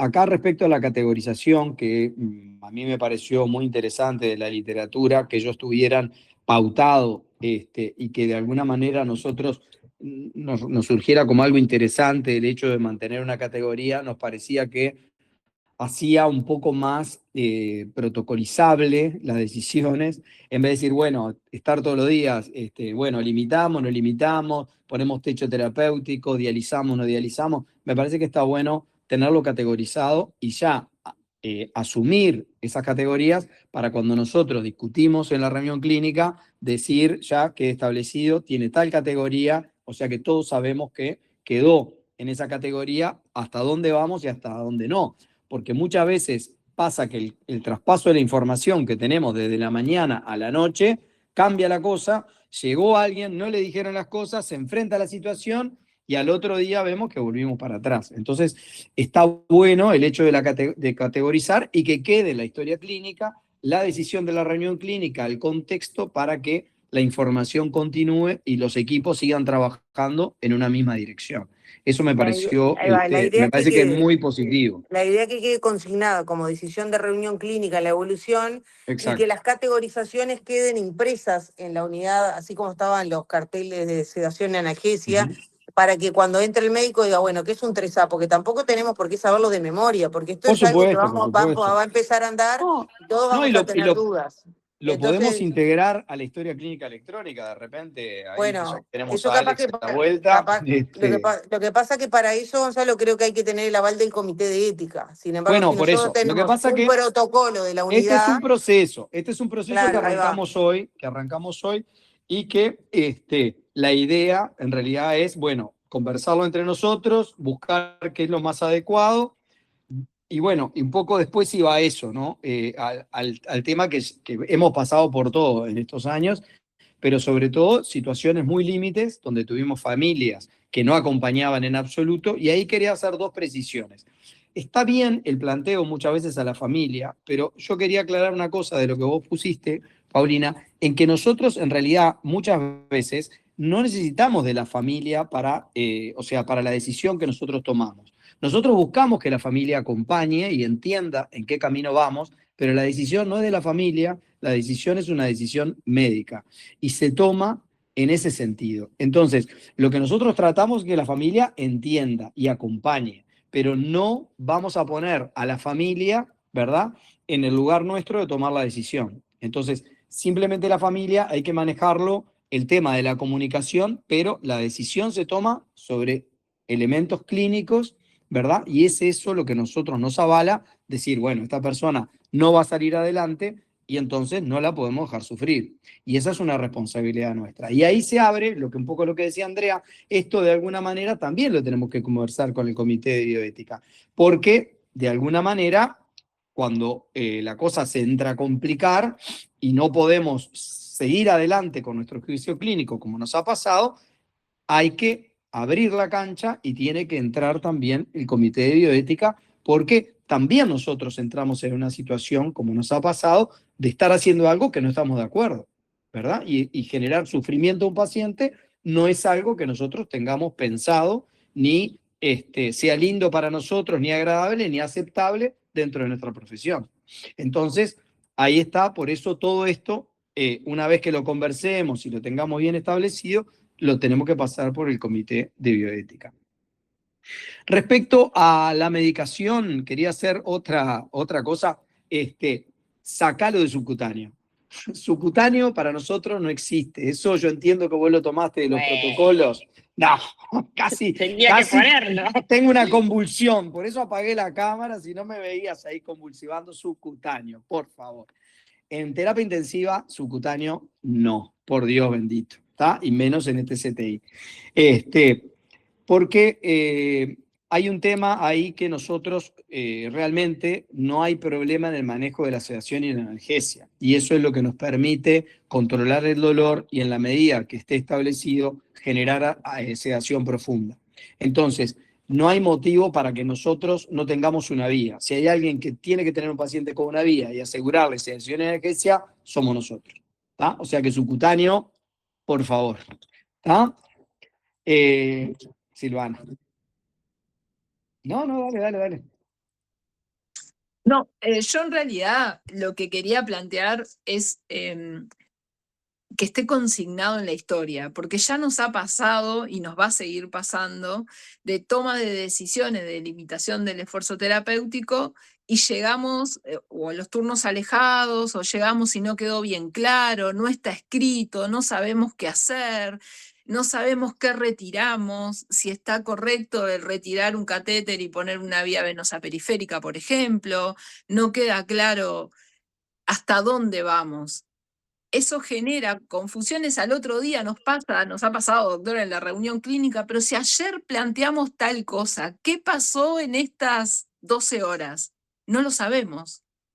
Nosotros en la reunión clínica lo teníamos súper claro, transmitimos la información, pero no quedó consignado. Y llegamos al otro día y ese paciente de repente está con todas las medidas, no entendimos por qué, y esto es básicamente nos pasa habitualmente. Bueno, yo creo, Silvana, creo que un poco era eso que te decía, que muchas veces la De información consignar. de la mañana a la noche no pasa, ¿no? No Y llega. entonces, de repente, el que llega a las 20, no tiene muy claro el panorama y puso todo el soporte de vuelta, ¿no? Es así. Nos ha pasado así. me encantó lo que planteó Paulina, de tener escalas y de tener categorizaciones, Por porque eso es lo que todos decía vamos Andrea, a la saber, importancia de categorizar, exacto. y que esté consignado en la historia. No es que yo crea que es un 2A. No, en la historia clínica, en la reunión clínica se planteó, este paciente a esta hora la categorización es un 2A. Bueno, entonces las medidas que vamos a llevar adelante son tal o cual. para todo el equipo. Exacto, exacto. Ujú. Sí, la idea es que la categorización salga de la reunión clínica. Rara vez entre una reunión clínica y otra va a tener cambio tan drástico el paciente como para que vos lo cambies de categorización a las 2 de la Exacto, mañana. Exacto. Eso no va a surgir. exacto. O sea, la idea es que la Exacto. categorización se revea a la hora de la reunión clínica. Y si no hay reunión clínica por alguna razón, feriado, fin de semana, que La el coordinador mantenemos. lo revea Claro. con el Claro. médico de guardia y con el residente. Y de esa Perfecto. manera Salvo, siga quedando claro. Si no hay ningún cambio, es que sigue siendo la misma categorización. Y se queda Perfecto. como decisión en reunión clínica. Y así se sigue adelante. Porque así se entiende el mismo código, es como la cala de Glasgow. El que dice el nombre, Claro. el número sabe qué es lo que tiene. Esto es lo mismo. claro, Perfecto. salvo, y ahí sería la excepción, que puede un médico decir, yo no estoy de acuerdo. Toma la guardia y dice, yo no estoy de acuerdo con la limitación de este enfermo y se lo tenemos que respetar, ¿no? O sea, la idea es que el médico se sienta avalado cuando toma la guardia por un equipo que lo vio, valoró, y como dice Andrea, se categorizó, es tal, listo. Hasta la otra reunión clínica no cambiaría. Ahora, si un médico está toma la guardia y dice, no, yo no estoy de acuerdo con esto, nosotros tenemos que respetar también, ¿verdad?, la individualidad de alguien del equipo que no estuvo de acuerdo. ¿Está? Pero si él está de acuerdo, sabe que está respaldado por todo el equipo que nos reunimos al mediodía y que definimos, vamos a ir por este camino. Y lo otro que yo Apareciste, quería Sole, destacar, ahí. y lo otro que yo quería destacar son las dosis, ¿no? Que Pauli lo dijo muchas veces, que no hay un techo para las dosis, sino Exacto, el exacto, techo es sintomático. O sea exacto. que aquello de que el miedo de la morfina y el miedo porque pasó y los antecedentes que existen, no existen para este tipo de No, protocolo. O sea, uno claro. empieza con bolos y lo mismo que la extubación compasiva, hasta que no esté sedado y analgesiado, no se extuba compasivamente. No extubo primero y después le empiezo la infusión. O sea, Ujú. esto se puede dar en Bueno, bolos y en infusión continua, sea el camino que se elija, la extubación compasiva o sea la ventilación, el destete de la ventilación de esa forma. Yo sé que hay gente que no le gusta y hay gente que sí, pero eso ya es algo personal, pero los protocolos lo tienen y la mayoría de ellos avalan la extubación compasiva. Pero lo importante es, eso más allá de una decisión que se puede optar por una o por otra, es lo de las dosis no, de la pseudoanalgesia. No sin tienen duda, techo, si el paciente sigue sin con duda. insuficiencia respiratoria, se sigue dando y no es eso lo que lo va a llevar a la muerte, sino tener claro que la muerte va a ser por la enfermedad de base o de fondo que lo trajo Exacto, al CTI. exacto, Pero no que hay un techo, no, más de 3 ampollas de morfina no, porque es mucho, no hay mucho en exacto. esto. O sea, eso lo determina el alivio del dolor o la sedación del paciente y la tranquilidad. Que eso creo que es un concepto importante que tenemos que manejar todos, tanto el equipo médico, que muchas veces limita la analgesia, porque como decís vos, se arma el goteo con 3 ampollas, con 5 ampollas se lo paso a 2 y no puedo pasar de ahí. No, no es así. Y que también enfermería entienda que, bueno, esta situación es diferente, no es que estamos haciendo pseudoanalgesia para una hipertensión intracraneana, sino que estamos haciendo limitación del esfuerzo terapéutico o adecuación del esfuerzo terapéutico y queremos que el paciente no sufra, ¿verdad? Eso ahí por un lado que me parece que es muy importante esto del manejo de la dosis y de distintos fármacos. Ahí vos nombrabas más el fenobarbital. Yo creo que para nosotros midazolam, fentanilo, morfina, en realidad, y propofol, que también podemos usar propofol, que en el momento vi que lo mostraste, y después más al fenobarbital, que para nosotros me parece que no es algo de uso corriente, y me parece que con la pseudoanalgesia, me parece que por ahí vamos. Adelante, Sole. Gonzalo, perdón, que quería decir algo. Vale doble la opinión tuya ahí, vale doble. Pauli, espectacular, y Andrea también, re bien. No, lo otro es la levomepromacina intravenosa, Exacto. que en realidad se usa mucho y está buena para la parte de paliativos, y creo que eso lo podemos implementar más que nada porque está bueno para los pacientes que lo utilizan mucho. Aparte es sedativa, es analgésica y capaz que también empezar a utilizar la IV. Y capaz que diferenciar con infografía, o sea, con infografía también, pero el protocolo de sedación paliativa, como que quede claro eso. Y algo que en realidad habitualmente pasa es que tenemos como al menos yo lo que al principio pensaba esto de siempre sedar primero, o sea, utilizar mucho el midazolam inicial y demás, y capaz que primero ver si realmente tiene síntomas refractarios, ahí proceder a sedarlo, Exacto. y ver bien la parte de analgésicos, De ¿no? analgesia primero. Exacto. Yo creo que acá Sí, sí. está espectacular lo que hicieron. Creo que en realidad tenemos que mejorar en lo que a veces habitualmente nos pasa, es un tema de comunicación. Y bueno, el tema también de la transferencia a la familia y la comunicación. Si el equipo está con una buena comunicación, le transferimos seguridad a la familia.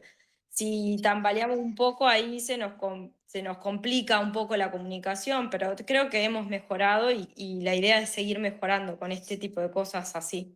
Nada, gracias y es eso. Ujú. Después quería dos cosas más que me parece que es importante, que digo, con el equipo de humanización lo venimos planteando hace tiempo, el hecho de la compañía, ¿no? Que la familia acompañe al paciente, que a veces no lo entiende, muchas veces la gente no quiere, ¿verdad? Pero que algunos sí, y está bueno acompañar al familiar cuando se está muriendo, estar al lado. Lo que pasa es que nuestra cultura pasa más ahora se murió en el CTI, no lo vi y no quiero ver ese sufrimiento, pero, y me ha pasado porque lo he intentado y a veces hay familias que lo entienden, lo aceptan y quieren acompañar y otras veces no lo quieren entender, no quieren estar ahí, no quieren participar. Pero me parece que está bueno cuando logramos buena comunicación y la familia quiere acompañar y sabe que su ser querido se va a morir y se está muriendo, acompañarlo. Y está bueno eso.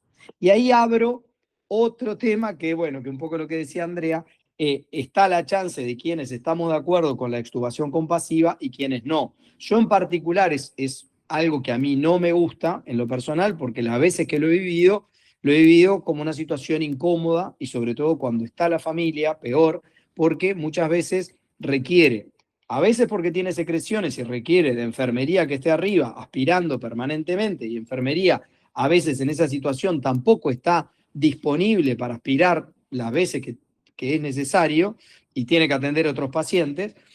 Y por otro lado, la obstrucción de la vía aérea, que para mí es, digamos, lo que resulta más terrible de ver a alguien falleciendo y que se está con obstrucción de la vía respiratoria y es muy incómodo para la familia, para el equipo, para todos. Por eso yo en lo personal, las veces que lo he vivido, tal vez no haya tenido de repente la suficiente sedación, puede ser. Yo realmente es algo que no me gustaría hacer con un paciente. Prefiero la analgesia, la sedación profunda, tubo en T y ir subiendo la sedación. Y bueno, si llega al paro respiratorio así, pero no por obstrucción respiratoria. Si bien entiendo que la obstrucción respiratoria que provoca el extubarlo facilita y acorta. Pero me parece que el tema de los tiempos va un poco también en la dosis que usamos de analgesia y sedación. Si vos seguís en dosis crecientes, vas a tener el mismo resultado. Eso de repente es muy personal, pero en mi opinión, la verdad prefiero la extubación compasiva, no. Pero bueno, tal vez bien hecha, de repente puede llegar a ser aceptable. Respeto y entiendo a los compañeros que están de acuerdo, pero yo en lo personal no estoy de acuerdo. Igual, Y Gonzalo, sí, sí, por eso se ponen las dos opciones. En el claro, protocolo, claro. un poco, contemplando eso, independientemente de la experiencia personal de cada uno, se ponen las dos opciones.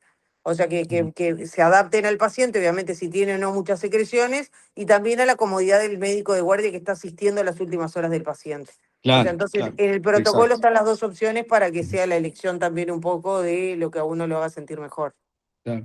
Y me parece muy bueno el hecho de trabajar con la familia, ¿viste? Ir hablando, contenerlos.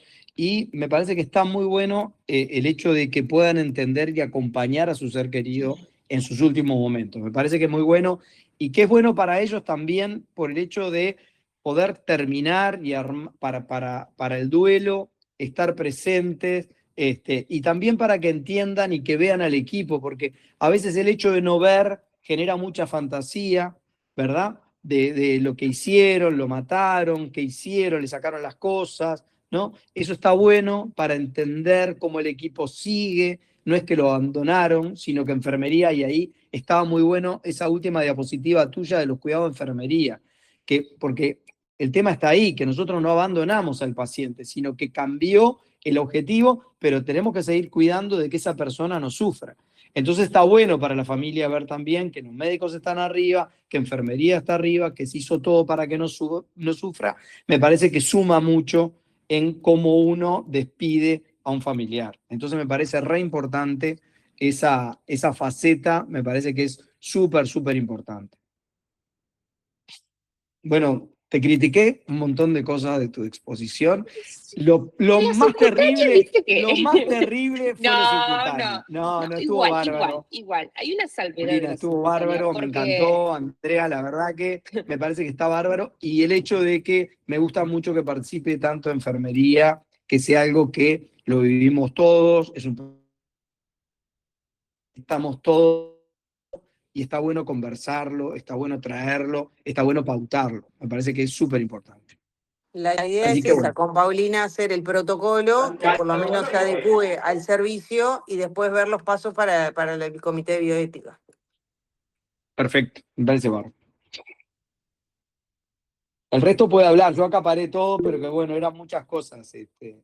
¿Había algún comentario? No sé si respondimos, Ruth, no sé si vos habías preguntado algo, ¿alguien había hecho un comentario? Sí, Ruth ¿Puede preguntó levantar la mano o hablar? al TUNT, que ahí le respondí en el chat de si estaba contemplado en alguno de la parte de retiro del soporte vital ventilatorio, que estaría dentro de la parte del retiro progresivo, la colocación en TUNT. Sí, yo creo que eso está bien, eso, progresivo o no tan progresivo. Creo que una vez que tomamos la decisión, perfectamente puede pasar a TUNT más oxígeno, o TUNT al aire, digo, TUNT al aire y listo, y sedación y analgesia. Primero, analgesia, como dice Soledad, asegurarnos que esté bien analgesiado y después ir sumando la sedación. Totalmente.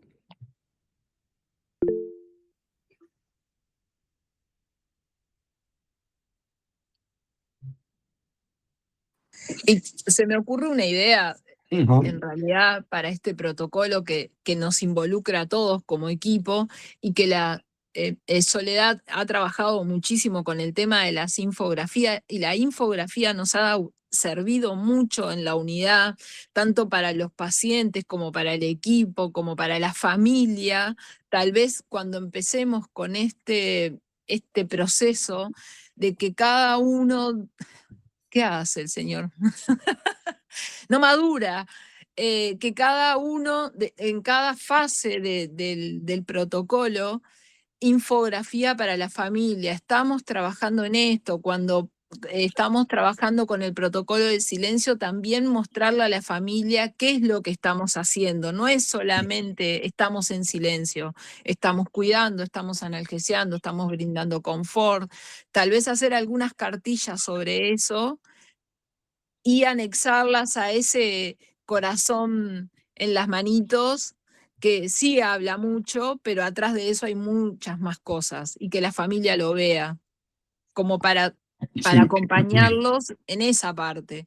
No es solamente...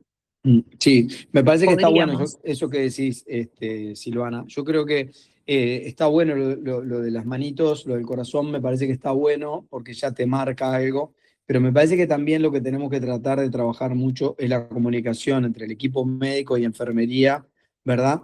De que todos sepamos en qué estamos, ¿En qué ¿viste? En qué estamos? estamos ahí, cuál es el objetivo ahí, ¿no? Así como un poco apuntamos a eso de repente, lo que yo te pasé el otro día, lo del pase de guardia como pautado, que todo el equipo sepa, bueno, acá qué estamos haciendo, ¿no? Estamos haciendo tal cosa. El problema que tenemos es bueno, con ese paciente, el problema que tenemos es que no le podemos ayudar más y lo que vamos a hacer es que no sufra. Es esto.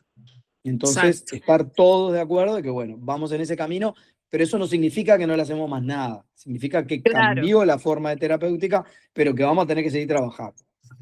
Y mostrarle a la familia lo que estamos haciendo, más allá de si ellos quieren participar o no, porque muchas veces son esas entradas de 10, 15 minutos que yo lo entiendo, de repente no es la imagen que me quiero llevar de mi familiar, pero sí saber o entender que atrás de eso hay un montón de cosas o de cuidados que sí se están haciendo. Exacto.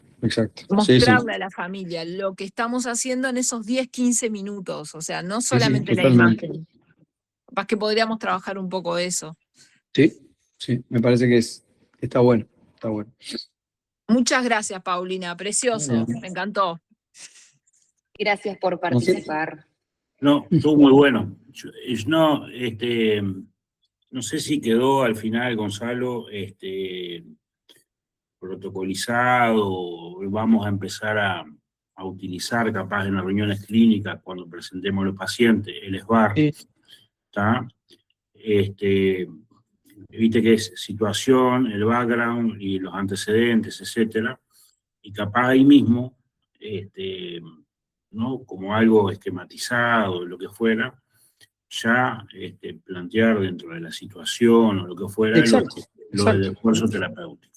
Claro, Y claro. un poco también, me parece que si hay una reunión clínica, hay una discusión, de gente que está valorando el paciente diariamente, etcétera, y se toma una decisión en conjunto.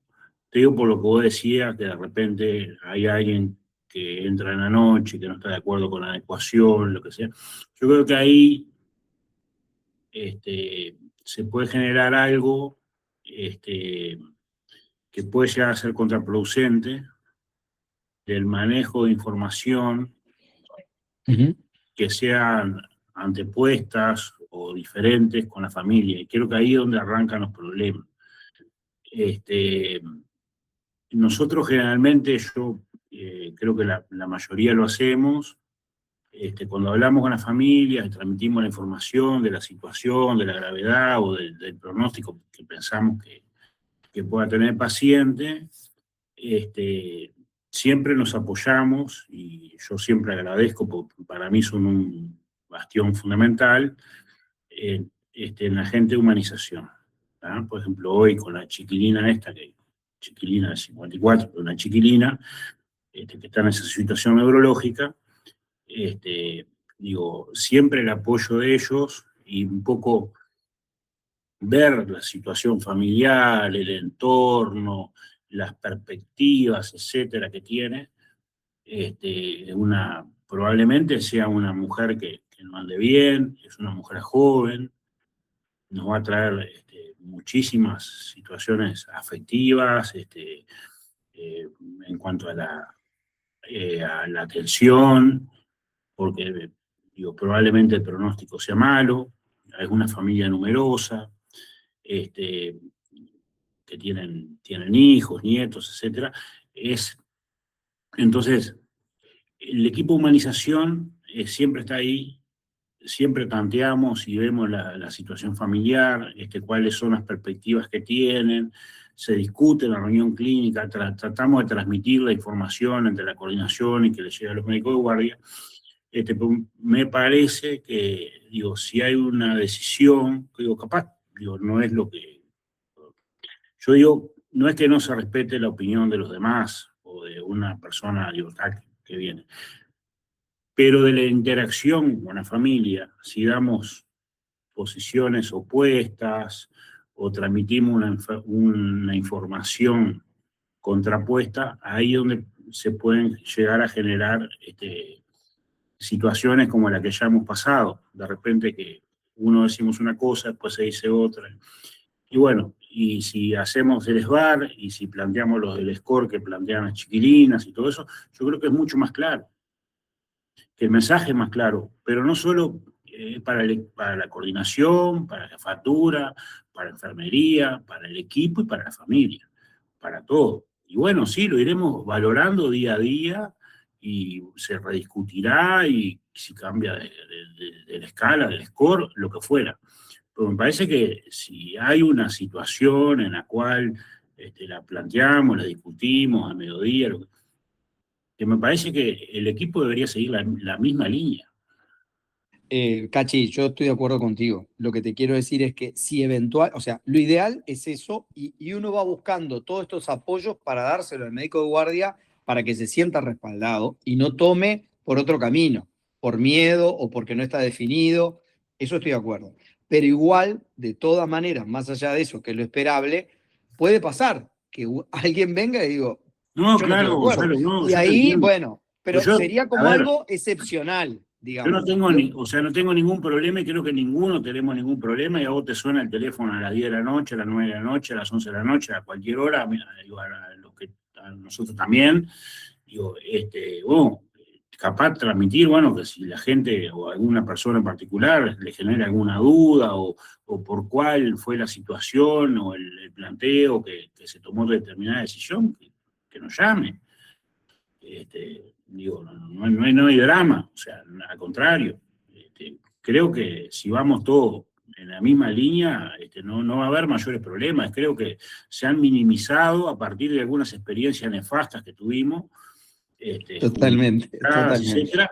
Después de ese tipo de situación, que creo que aprendimos, Sí. no han habido mayores problemas con las familias. Ante situaciones de limitación del esfuerzo, de adecuación del esfuerzo, etcétera, no hemos tenido. Es más, las familias, muchas veces, la mayoría, agradecidas con la atención y todo, pese a que su familiar no se haya oído el CTI. Exacto. La instancia de darle la posibilidad de que ellos puedan acompañar con la visita extendida y que se queden, para mí es fundamental.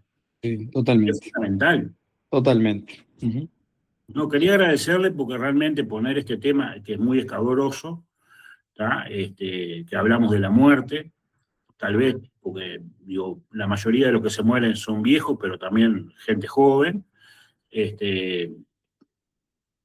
difícil ponerlo, bueno, es difícil llegar a un consenso, es difícil ver los caminos, pero esto yo creo que suma mucho, mucho. Es una herramienta brutal.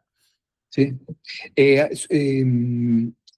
Respecto a lo que vos decías, el hecho de también los ateneos también nos ha ayudado cuando estuvimos en situaciones, viste, que a veces estamos medio enfrascados, traer al resto de los participantes, porque a veces no somos los únicos que estamos con el tratamiento de los pacientes, traer a los cirujanos, traer a los hepatólogos, traer, en fin, a los distintos especialistas, creo que también ayudó a marcar un poco el camino y estar convencidos, todo el equipo, bueno, no da para más. Lo que estamos haciendo es encarnizamiento terapéutico, me parece que eso sirvió, y bueno, y en alguna situación también, lo que decías vos, ¿no? Del comité de ética, y bueno, también tuvimos que recurrir a eso, y me parece que está bueno, y me parece como herramienta, de repente está bueno generar eso de forma más frecuente, no excepcionalmente,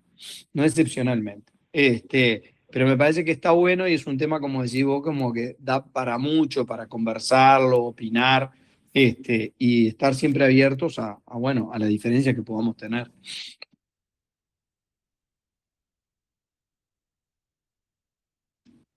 Gracias, Cachi, por el aporte. No. Gracias.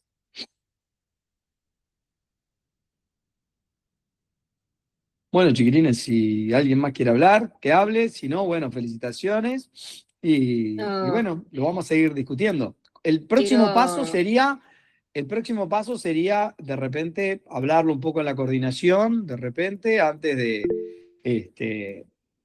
de tomar la decisión de, bueno, elaborar algo ya más concreto, optando por alguna de las opciones, de las escalas, en fin, y después que todo el equipo esté más o menos de acuerdo, llevarlo al comité de ética.